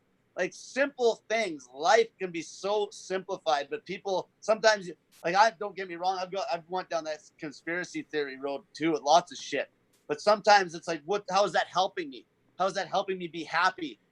Even if maybe it was real, how is that really helping What's me the be point of happy? being happy? I mean, we just gotta start asking questions like, Yeah. what is happiness? I mean, you can be happy by just sitting around masturbating, watching pornography, and taking opiates, right? That can make somebody happy. But what is happiness? Maybe happiness is a trap sometimes. It's like there is something far deeper going on here that, you know, the questions we ask are. Me happy? See, that's the thing. That's where when you get so developed, what makes me happy is challenge. See, that's the problem. Most people, that doesn't make them happy yet. Yeah. See, people those want little comfort, and then they end up killing themselves with comfort. Yeah, like I like discomfort. That's actually makes me, because I get that sense of satisfaction that I'm actually doing something. I like hard stuff. Yeah. I'm not gonna. I always go the hard path. You know, if I got something that has to be done, I'll always try to do it. Go that hard angle. Like, you know, talking about this dopamine fasting that I've been talking about lately. I'm gonna really be hammering on this. Like, this will fucking change people's lives when they start cutting out all the electronics. Right? That's hard. Yeah. It's hard to keep that phone shut off. That's the thing. How about instead of fasting off of food, you fast from your freaking Facebook? How about you fast off of Instagram? Right. Fast from porn and go talk to real people. Fast from your freaking cell phone. How many times do you look at your cell phone when there's nothing to look at and you're just scrolling mindlessly? Well, yeah, they're just another thing I could hit before we fuck off. This is a good point that people could take from this too, is masturbation. Like, guys, so you got the porn. So first off, scrap the porn. Now, if you fucking have a fucking massive fucking boner, what I do is I usually plan it. I have a day where I'll do it. If I don't do it that day, I don't get to do it again till the next week. And the way I was doing it, it'd be like on Saturday, right? It would be Saturday was the day I could fucking like relieve myself, because sometimes you start to lose sleep because your testosterone's high, you're training. And what I would also do, though, I do it fast. It'd be like a speed jerk. I would literally try to do it as quick as I could. Like, I'm talking like 30 seconds. I wouldn't sit there and have this nice, relaxing jerk where you're fucking all alone at home and you got like fucking bucket of Vaseline and porn and you got all these old like thoughts in your mind. You know what I mean? But that's the problem. Or like you're thinking about some chick you seen at the gym that was wearing fuck all. You know, you do it real quick. It's a very good discipline tactic when you're trying to like get off porn and you still have to jerk off. Just get it out of your system. Just jerk off super quick once a week. Try to go 7 days at a time.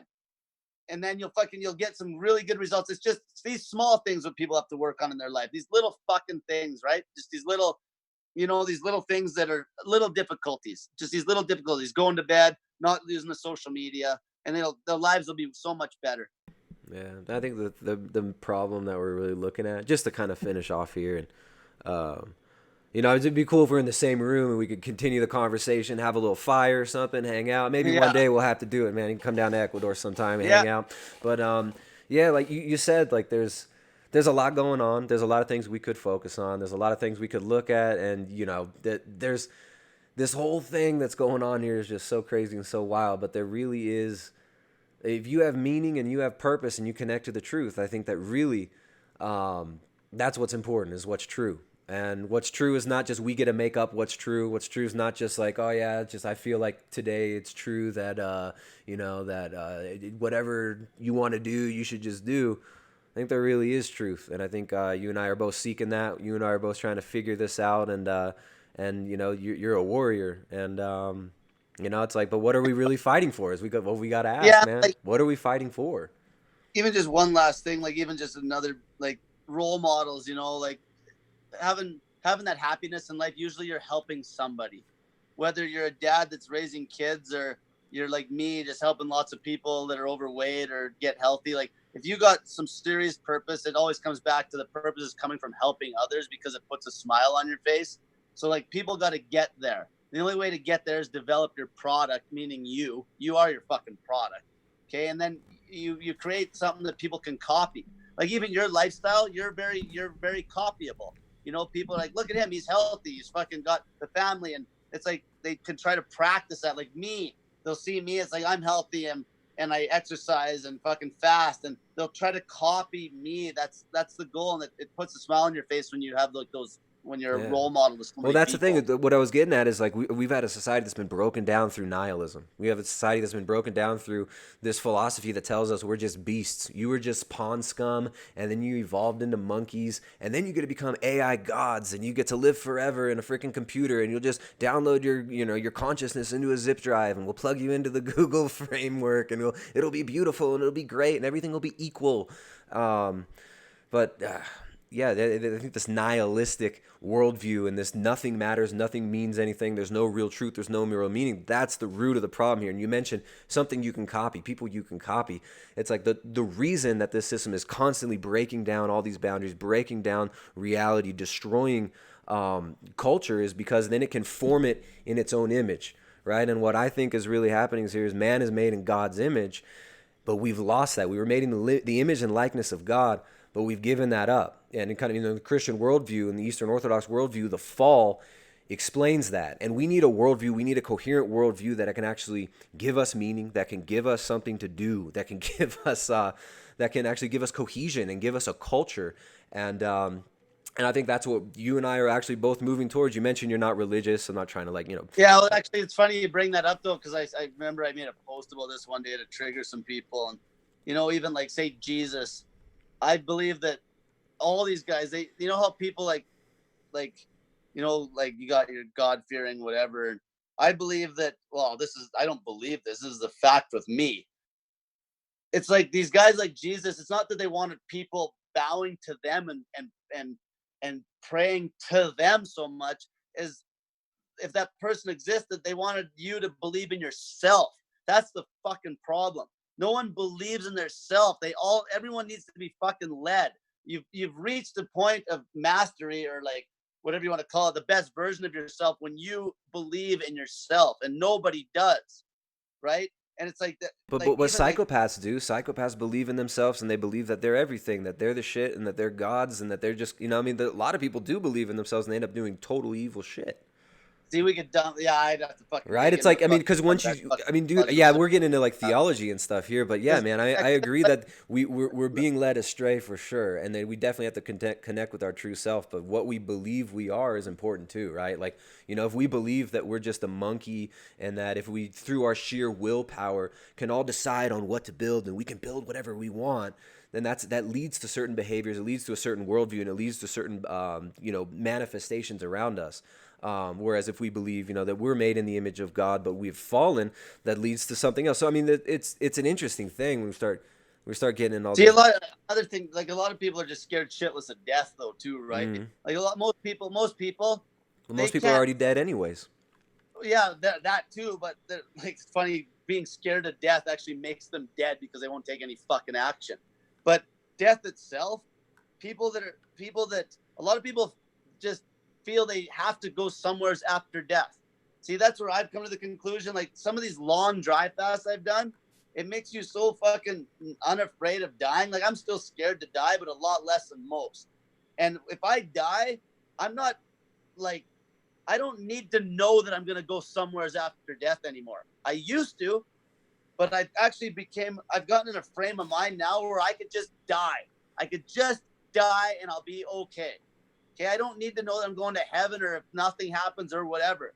I'm happy if you're truly living in the moment, and the only way you can ever get in the moment is facing, like, I don't want to be cliche, but facing a little bit of fear every day.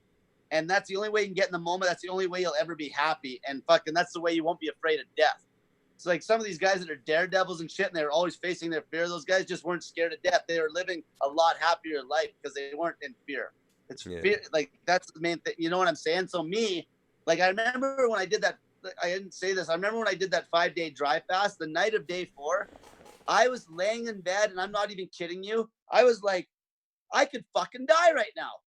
I had crazy heart palpitations. I was like fucking weak as fuck. I could barely walk up the stairs. I'm like, I could fucking die. And I was actually okay with it. I wasn't freaking out. I had faith though that I wasn't gonna die because I knew I'd make it. But I'm like, this is probably what it feels like because I was just so weak. And that was funny because those little things just made me tougher and tougher and fucking tougher to the point where you're not reliant on religion per se. Okay, I love what a lot of religions stand for, and I love the fucking fasting aspect and all those things. But if you're one of them sheep that follows religion, that is like only you're praying to the God rather than trying to fucking grow a set of balls yourself. So then you're not in fucking fear. Because a lot of religious people I've recognized that when they die and they're on their deathbed, they're actually more scared of death than fucking guys, people that aren't as religious. Maybe they should be. Maybe they should be afraid. Why should we not be afraid? And look, I mean, there are things to fear. But I mean, in my worldview, the only thing to fear is God. That's the only thing to fear. And God is the truth. That's what truth is. God, and that's what back to what you said there with the fear. Yeah. You can fucking almost scrub fear out of your life if you face enough small fears all the time. Yeah, but what if those fears are just like, I'm afraid to go kill a person, and I go start kill a person, and I just slowly, the more people I kill, the better I feel. Do people do that, man? People, there are like, what's wrong with that though? Is there something wrong with that? Is there something wrong? No, I understand what you're saying, but that for the average masses, that's not the case. The case is more like the simple, stupid fears of just simple judgment, you know, those little tiny things where they won't like say fast. That's scary. Or they won't fucking, you know what I mean? Just those simple things. But you're right. Like you can take an extreme like that where it's like somebody's like, oh, how do I face my fear of killing this person? You know, like obviously if you're not in the right frame of mind, if you're fucking the psychopath and you're killing people, you know, and don't get me wrong. But what I'm getting at is it's like, why is that even wrong in that worldview of it's like, oh, we just need to get rid of fear. We just need to be alive and be ourselves. What if yourself is just like, it's just like a, you know, a badass mass murderer? Like Charles Manson was all into that. Charlie Manson was. It sounds crazy, but you actually, that one last point though, like, you're right, and most people be like, that is wrong, and because the fucking mass murder is killing people, there's no fucking doubt. I don't want to see somebody go fucking shoot a bunch of fucking people in a goddamn church like what happened the other day. But to that guy, if his conditioning from when he was born as a baby led up to him being that person, like fuck, he can't even be blamed. It's just how the fucking cards roll, you know. But that's what I'm getting at. That's why society's so messed up, is because we're not even coming from a place where it's like there's right or wrong. It just comes down to whatever you want might makes right. I mean, I mean, I'm not. And that, you know what, and that comes back, I guess, to like, you know, that is survival of the fittest. And I guess if that fucking murderer shows up at your place, you got to do something about it and fucking, you know, like there's. But isn't that just a recipe for a total chaos, totally messed up society, the survival of the fittest? Then that means if you kill everybody, then you win and you're the survivor. And you know that you're the fittest because you survive. Society's extremely chaotic right now though, too, just the same, right? But like, I know what you're saying there. Like, it's not like fucking, like it's not like fucking Nazi Germany, I guess. Yeah. Like, no. But what I'm getting at is I think you believe in God, and I think you believe there's right and wrong. And you live like it, and you live like you believe in God, and you live like you believe there's right and wrong, and you want to do good. It's funny though how you say that. It's like the way the religions are. It's like I believe in stuff the religions have to say, but I don't like. I look at all the religions seem to give the same fucking message. It's like you live like this and you'll be happy, and it's always the same. It's always that minimalistic, non-addictive message, like having zero addictions message. Well, what if happiness is an idol? What if happiness is an idol? You can take a rat and make it happy by giving it certain chemicals in its brain. So then it's not bad for us to be a brain in a vat, right? Did you read that book? No, well, I just know these people. I know these people's mentality. I've read a lot of these people's books. They've been writing books like this for hundreds of years since the Enlightenment. This is it's a Luciferian philosophy, actually. They believe in the ascension of man, and man becomes God. It's the apotheosis of man, and it's an inversion. Maybe we have chemical algorithms that make us act a certain way, you know, and you could dumb us down to a very complex computer. That's But the empiricist worldview, right? Like we're just chemical algorithms. We're just like yeah, billiard balls bouncing around, and we don't really have a free will. yeah, exactly. And then the other end is like and then the other end's like people that care how you feel. You know, it's like Yeah. about how you actually feel. But But what you could be made to feel, like you know that you can program somebody to feel something. You can take a child and raise it from a young age, and you yeah, electroshock it every time it gets a hug. Then every time somebody comes to hug this child, it's the child's gonna freak out. no, you're Same right. with a You're right. dog. Like you're right too. Like maybe me helping a fat person lose a bunch of weight and it puts a smile on my face is the same fucking exact feeling that fucking Jeffrey Dahmer got when he fucked the guy in the ass and chopped his head off. Yeah, no, Like, but I these are understand the what I important mean. questions. But it's like I don't think that's true. I think that leads to all sorts of craziness, right? I think there really is. That There's I think good, that and I could think be. when I you think help that people, you feel good because you actually are connected to the truth in a certain way. And I think that, I think it's so obvious to all of us that there is something beyond ourselves, that we were created. you know it's actually funny though. You could actually even Jeffrey Dahmer when he fucking did that kind of shit, he was just getting like massive dopamine hits. So Yeah, let's say it's the same as somebody doing coke. So back to Jesus and the Prophet Muhammad and whoever else. If you're really trying to follow their lifestyles have no dopamine addiction. So technically, any of these fucking psychopaths that are killing people for that massive dopamine addiction, they wouldn't be doing it if they actually lived like those guys. And that's where I'm trying to get to. Because they're all acting on dopamine addiction and other hormone yeah. addictions that way. They're Those worshiping other idols. people, They're worshiping the idol of, but doesn't. What I'm getting as it can't no, but happen. they're Go ahead. but they're acting on feeling a feel good hormone after. See, I don't. They're idolizing I the feeling. They're chasing the feeling. They're chasing the see state. that's I guess that's where I don't feel that sensation because Yeah. if you like beat a dopamine addiction, if I help a fat woman lose a bunch of weight, I don't fucking get a dopamine high like fucking Jeffrey Dahmer got when he fucking ate fucking a guy's kidney or whatever, or killed the fucking guy, you know? Yeah. And Well, like, Jeffrey Dahmer said that there were other people involved in what he was doing and that there were networks. You know that? yeah, It's interesting. That's interesting. I used to There's been I some used to be documentaries about. pretty big about those serial killers like Ted Bundy and shit too, and Yeah, fucking. Bunny too. All But these, a lot but of these see what I'm guys. trying to see what I'm trying to say though. If you dumb Yeah. it down to an actual dopamine addiction, technically somebody that has no dopamine addiction would not do those kinds of things because that's why those guys were doing it because they actually got high off it, just like somebody that's playing video games or somebody that's fucking addicted to Facebook. See, if you beat the dopamine addiction, technically those extreme acts would be obsolete. Like fucking like Gandhi didn't fucking have any dopamine addiction. Like he would speak and shit, but he wouldn't get like that fucking sexual horny high that somebody that's a serial killer would get. Because those guys were so much. That's discipline. Serial killers don't have the discipline. That's the problem. They're out of control. Fucking somebody like Gandhi was completely in control. Someone like Jesus was completely in control. Those guys were out of control. They have no discipline. Their body's hormones is making their choices for them. That's where I'm trying to get to, where my brain makes my choices for me. Because a lot of those serial killers didn't want to do what they were doing up here. So you But they think were we have doing free will? You think we do have free will? We're not just monkeys who are, biological programs running out our programs and interacting and bouncing well. off of other If that's monkeys, and if it's all that's the definition, determined, and it's all just this big clockwork universe. if that's the definition where if I was a complete coke addict and I obviously it's going to take some probably there's going to be some sort of conditioning that'll make you go from a coke addict that's almost going to kill yourself on coke to somebody that's completely beaten it. But yeah, it's possible to like be technically you could be a serial killer and you could beat the addiction. It's just an addiction like anything else, right?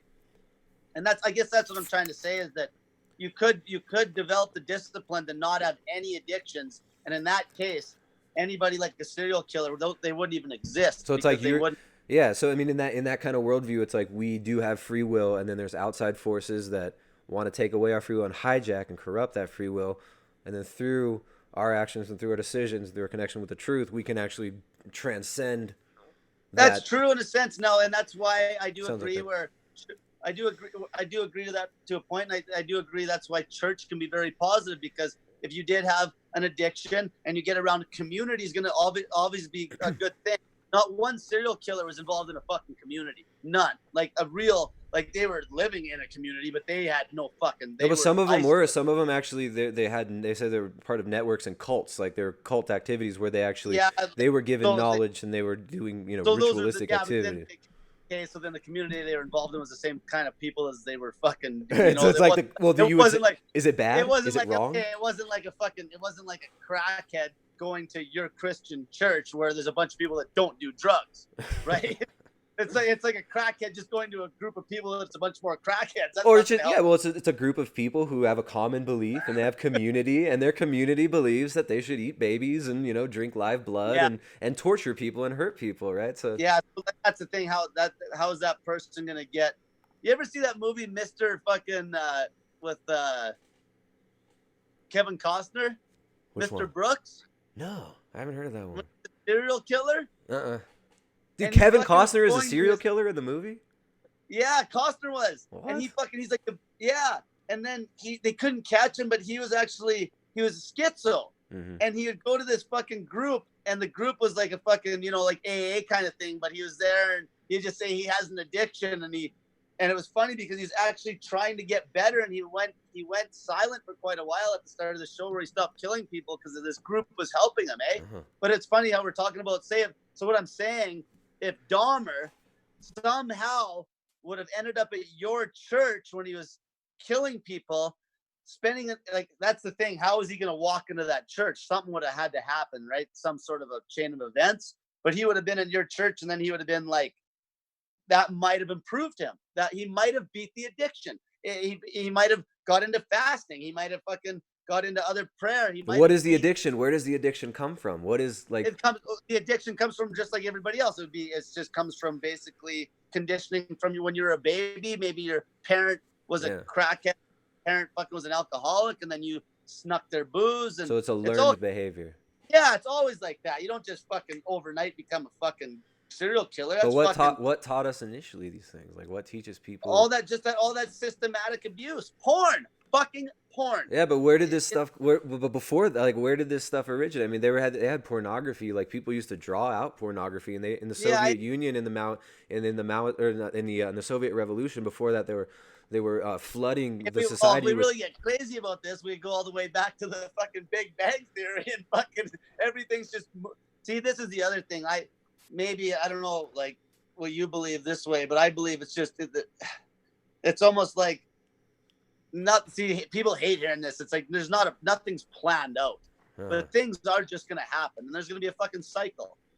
Us having this conversation right now, it's like, it's just life goes on. That same kind of cliche, life goes on, and like I don't know how everything started and what events led to the problem or how it's going to end up, but Isn't that important though? Isn't that important when we're trying to figure why out is what it to do why with is it ourselves? important? Because when we're Why is trying it to figure, important? well, because we're trying to But figure out what to do with our time, what to do with our energy, what to do with our lives. If we're constantly changing, these beliefs, and we're constantly being manipulated into believing these different, presuppositions in our worldview, then we can be manipulated through outside see, forces. And you and now I this is both what know now that if you program a child to believe certain things, it'll behave in a certain way. You do this with you people got a all the time when point. you're helping people lose weight. You call them fat. Yeah. You call See, somebody you got fat, a they're gonna. point. You got a point.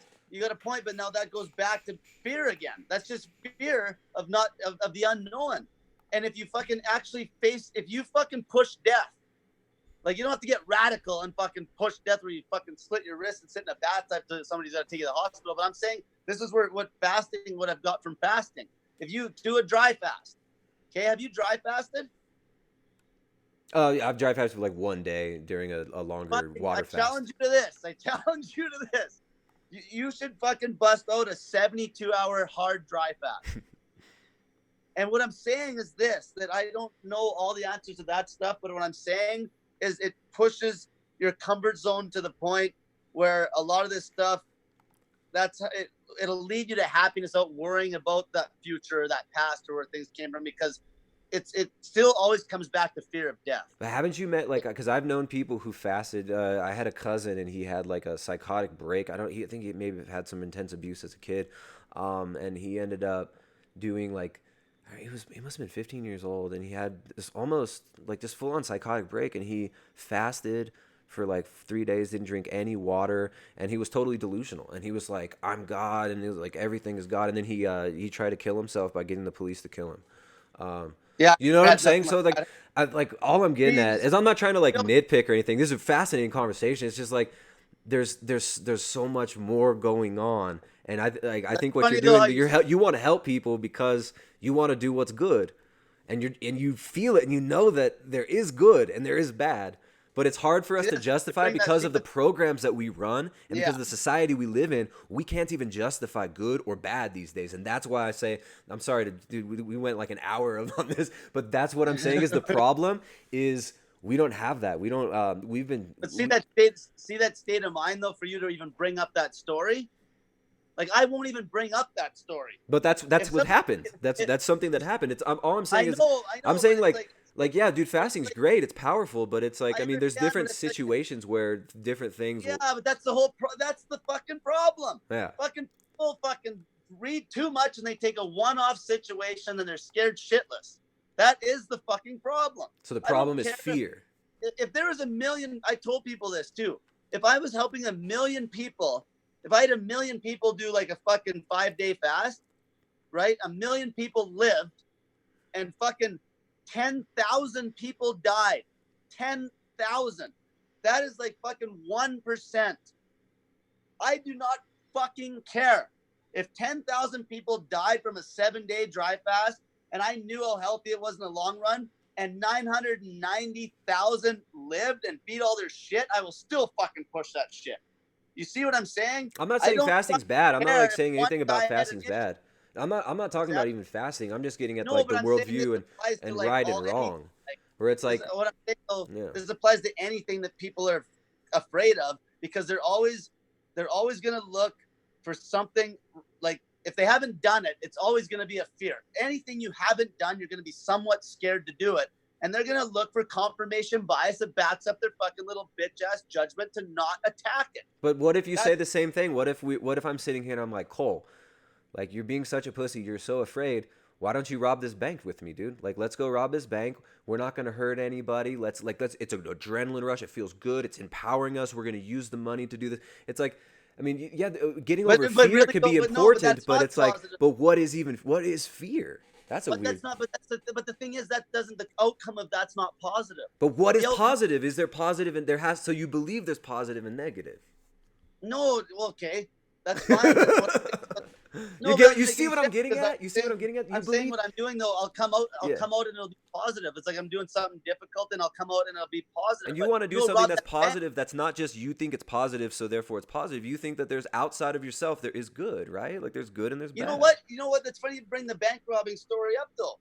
If you're in a situation where you're fucking rock bottom and you thought that the fucking bank robbing that bank would be better than what you're going through, you might rob the bank. But right now, I'm not a money addict. I would have no reason to rob a bank. It just doesn't give me. It wouldn't give me any positive value. Yeah.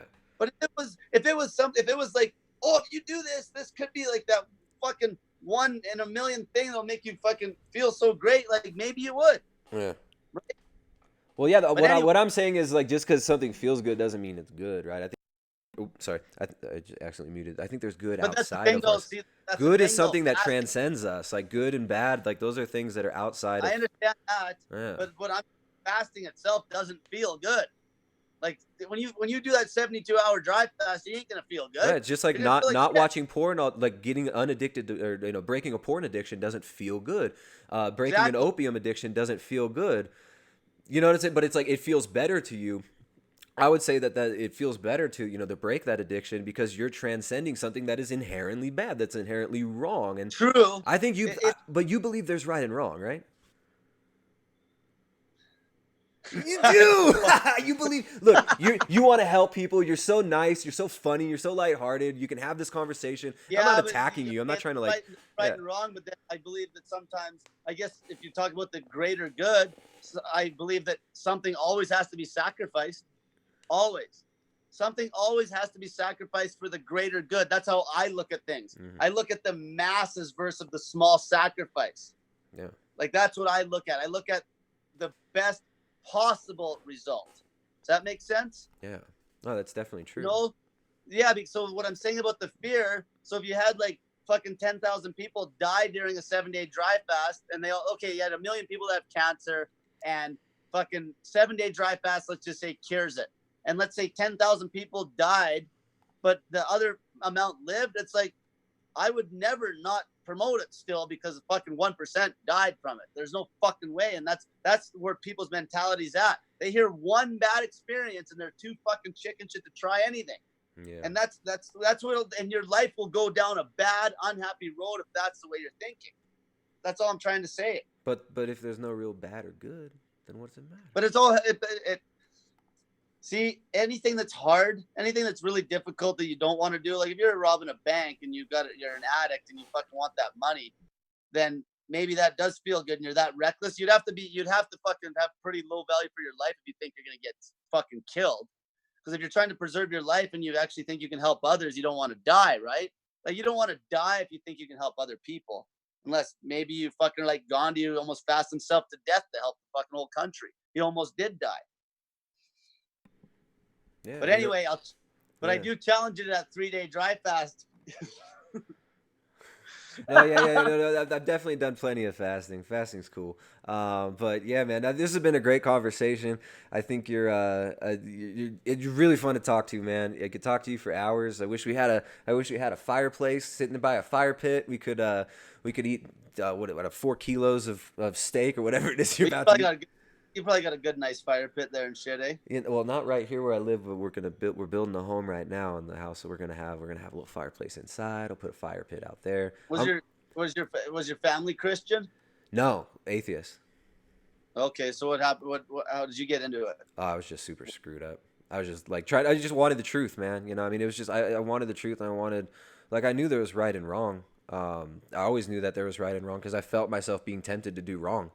Like pornography addiction. We talked about drug addiction. I never was really physically addicted to drugs, but at times I tried to become addicted to drugs.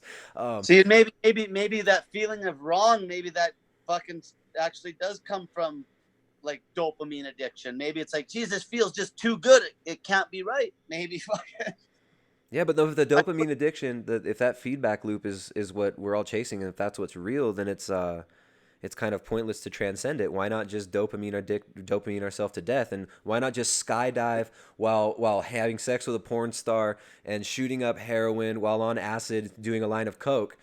You know, it's like that would be. And you got a good point. Like me, like right now, like obviously, I don't like being high. Yeah. Okay, I actually don't enjoy not having focus. So most people will give that up because they want that feeling of that highness. Give up their free will. I don't enjoy that. Yeah. There's actually there was something was talking about gambling versus bungee jumping. Here's the difference. You know how when you just gamble, it's just this dopamine, you're getting these dopamine hits, and when you're done, you actually get in a state of almost depression, and the high doesn't last. Doesn't last. Okay? Now you take skydiving, where it's like you actually had to fucking conquer something that scared the fuck out of you, and then you jump, and you have this high. But that high is like this natural high that lasts. Maybe that could explain something you're talking about. That's the difference.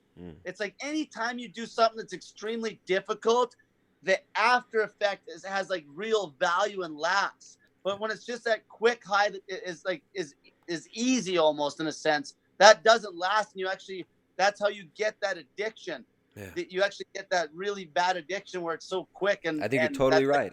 But we need a worldview that can frame that, and we need to actually. And what I would say the truth is that,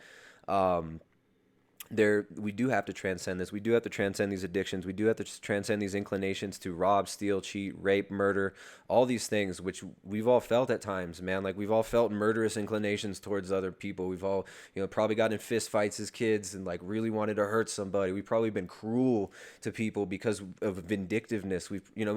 People we know may have even killed other people, in crimes of passion.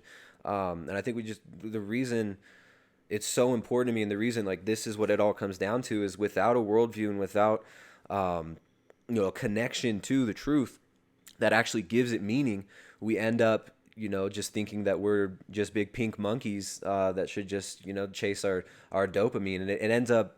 You're right too. Like what you're saying about meaning, like it's like what you said. Like you're asking me, do I believe in right and wrong and like meaning? And obviously I don't. Obviously. it's hard to say believe though. It's like I just go by how I feel, and I want to do the best I can and help people while I'm here. Yeah. Do the best. I want to help myself. Yeah. Let's not kid That's the yourself. thing. Yeah, exactly.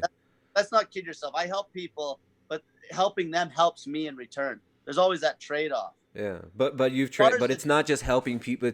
I mean, you could also say, I just want to help myself, and then you could justify ripping people off, right? Some people do that, and they never get beyond that. Whereas, like, you've gone beyond that. You don't want to rip people off. You pay people to lose weight. We didn't even talk about that. You pay people to lose weight. You give. Why does it feel good to give when sometimes it's even to your own detriment? If it's just a dopamine rush that we're searching for, if it's just dominance in an animal hierarchy. And the body's so complex, like I fucking could never, like no one, like obviously nobody can explain what we're talking about, or else we wouldn't even be having this fucking little debate about it. And like, but I do know one thing, is I know, like, as far as death goes, like that fear of death has been forever, and the closer you can get to where you overcome that, that's gonna lead you to like a lot closer to being happy, I guess. Fuck, now we're right. Do you see what I'm getting? Oh, Cole's about to convert. Cole's about to be converted to the Eastern Orthodoxy. No, we should do this again, man. Like, I mean, we could. This is the wall. Look, we're gonna come up, and it keeps hitting this wall, and it goes into a circle, and it goes back to this wall. Yeah. Until we get beyond that wall. And what I would say, what is beyond that wall is God, is the truth, is transcendence, is we want real happiness, which is beyond just happiness. It's not happiness as in like, oh, I'm so full and I'm so freaking lazy and I just got laid and I'm happy and I got jizz all over my leg. It's like, no. Yeah. That's not happiness. There's something that's beyond that, and sometimes something that's beyond that, it requires suffering, like fasting.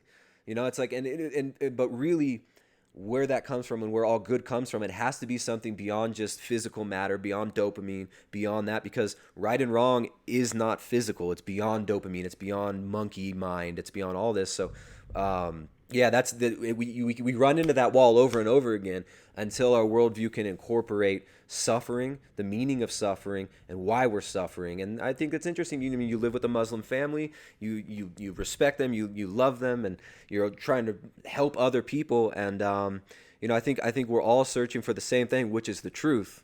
And that's really what we all want, and that's what we all have as that's our heritage. Like we can have that truth, and we can have something that transcends this, and we can connect with something. Have you done much, like, do you listen to much Alan Watts stuff? Which one? Well, so like there's two. There's Alan Watts, and then there's Alan Watt. Okay, yeah, Watts. I used to actually read his like Nature, Man and Woman. I liked that book, and his book on Zen Buddhism. Talking about, now you got me confused now. Fuck, like Watts, like basically Buddhist. He's the guy that would talk the death crisis, and he's fucking dead now, but yeah. He was like Zen Buddhist. Yeah. So like one thing he would talk about, this is a very important thing, that in the end, the one thing that we all have in common is when you die, that is like the moment where people truly get a chance to live if they haven't lived. Because the ego has something that it can't deal with when you die. And that fear, you'll be put through it. And it was really interesting how he said how a lot of people, they look at death as a negative. So when you're asking if there's good or bad, a lot of people look at somebody when they die as a very negative thing, when really it could be a celebration when you look at it. If the person leaves and you have like a group of family around them, and it's like, you could really look at it in a different atmosphere than this death being negative type thing. And everybody goes through that eventually, no matter how they live their life. Everyone fucking dies, and they come to that crossroads right there. And however you attack that, that's when you really live. And it was really cool how he talked about if people could live forever, they'd actually want to die. They'd actually want to die eventually if they could live forever. And I thought it was cool, but it kind of comes back to this. Like he talked about the death crisis, and how people pretty much made religion to deal with that death crisis because of fear of death. But you can sure take a different outlook on where death isn't actually a really bad thing. But people look at death like it's painful, right? It's not like just the lights go out. People look at it like it's pain. And that if you can conquer that fear of death or get as close to it as you can, that makes things feel like a lot simpler in life for sure. And it makes you able to help more people and have like a lot of courage when it comes to things that most people wouldn't do. Yeah. Yeah, no, it's an interesting thing. It's what we believe death is, what we believe life is. That's going to frame it. The worldview is what's going to inform us. So, if we think death is this great thing, well, there have been a lot of cultures that did revere death and that did look at death as a celebration. And they Yeah. would celebrate that death and they would eat mushrooms and they would eat a lot of those mushrooms and they would sacrifice people on the pyramid and drink their blood and eat their flesh and celebrate death that way. And, And then at that point, in Alan Watts' worldview, that wouldn't be wrong even. yeah, and I can't judge at that time, like you say, that it's like a positive thing, even like and then here's the other thing I've seen where a lady had like a terminal illness and she was Muslim, and there's like a whole pile of people in this building, like everyone that knew her, and there's two ladies holding her up, and she dry fasted right to death where she was almost skin and bones and she was blacking out and finally just died, and everyone was there and they were praying, and she died right in their hands, and she just dry fasted to death, and then there's people. It was actually a little video on YouTube, and there's people in the comment section that were like almost disgusted by it. But then I'm like, no, that's way better, because I've seen people die in my family and shit, and there's not really anybody there. Not like this. It was really special the way it happened, eh? But like, people are always going to be scared shitless to death. The fucking people, if you get to the point where you're not really afraid to die, you're truly free. And you might make the argument, yeah, that's why the kamikaze guys are fucking bombing Hawaii in the war. Well, fuck, they were free, I'll tell you. They lived. I'll tell you, they lived their life before they fucking ran their planes into the boats.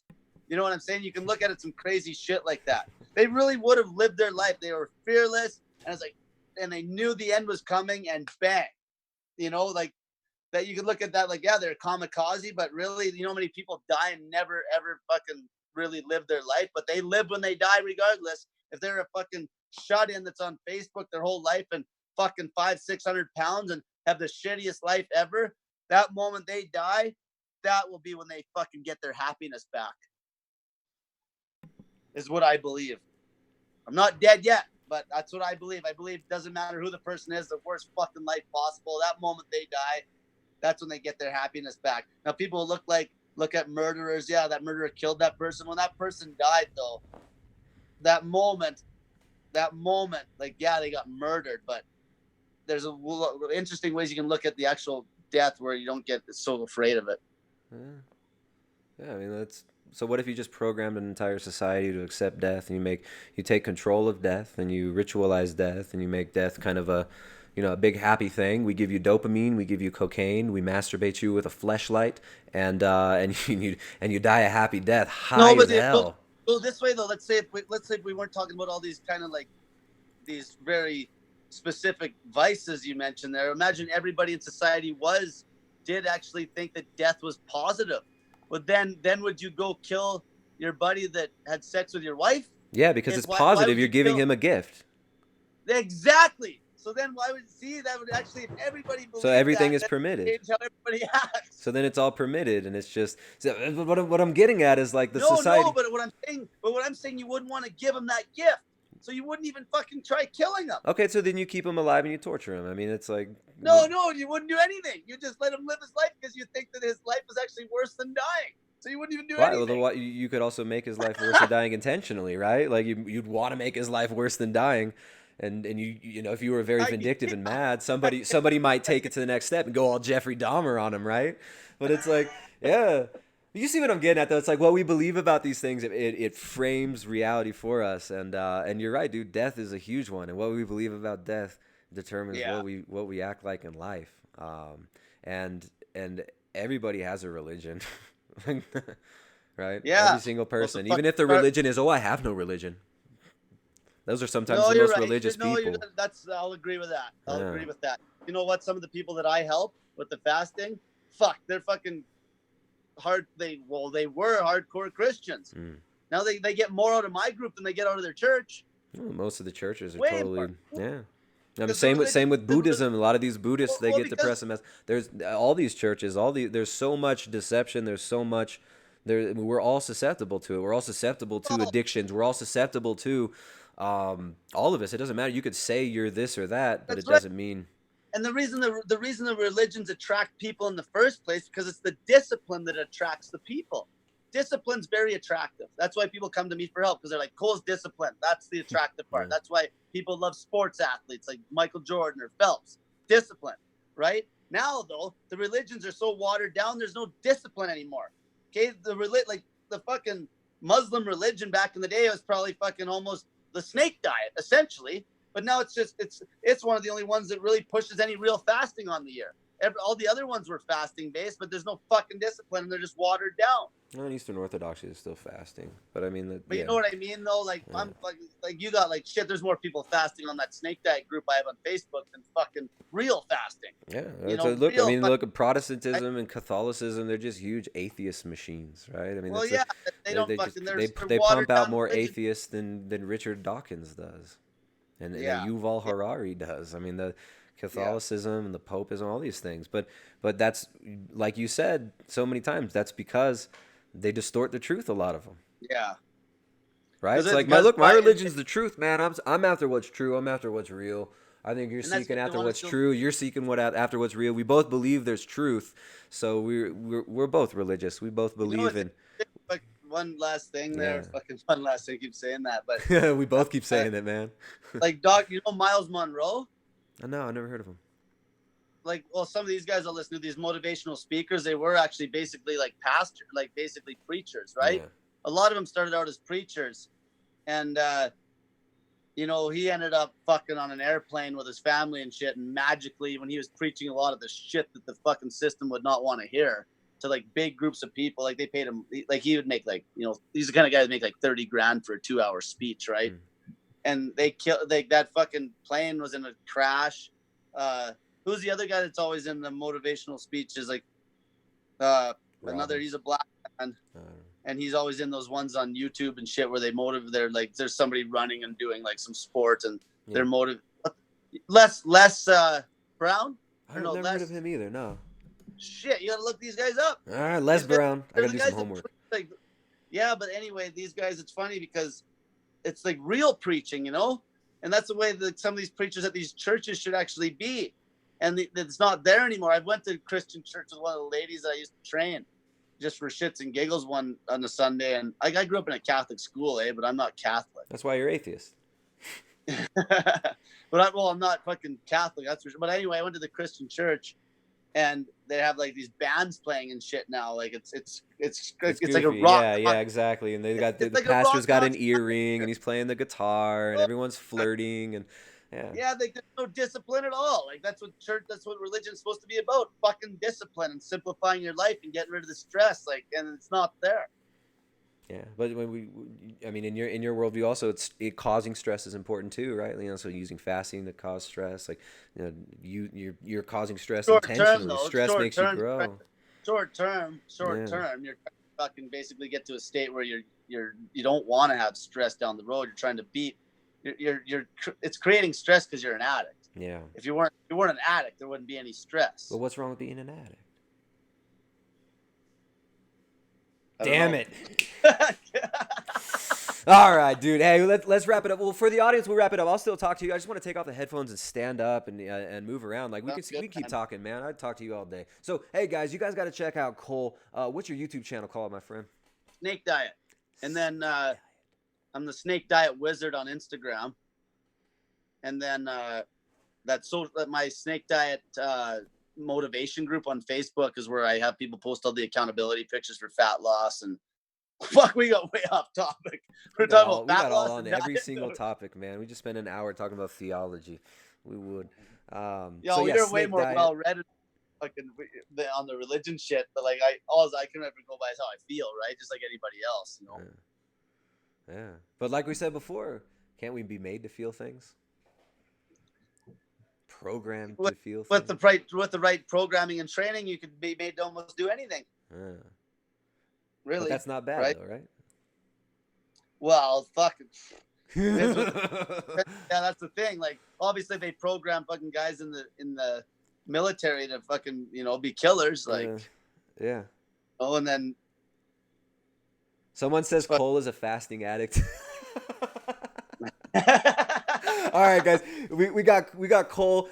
You can find Cole at thirdwavefeminism.com. You can also find him at no, I'm just kidding. You can find him at womensrightsactivism.com and no, snake diet, the snake diet. I mean, this dude pays people to lose weight. He's a fun guy to talk to. We just talked. This might be my longest podcast, man. Congratulations, longest stream we've ever done here on the Primal Edge Health channel. Check out Cole. Obviously, this is gonna go down again. It's obviously gonna have to happen again. But thanks for watching, everybody, and I'll see you next time. Peace, guys.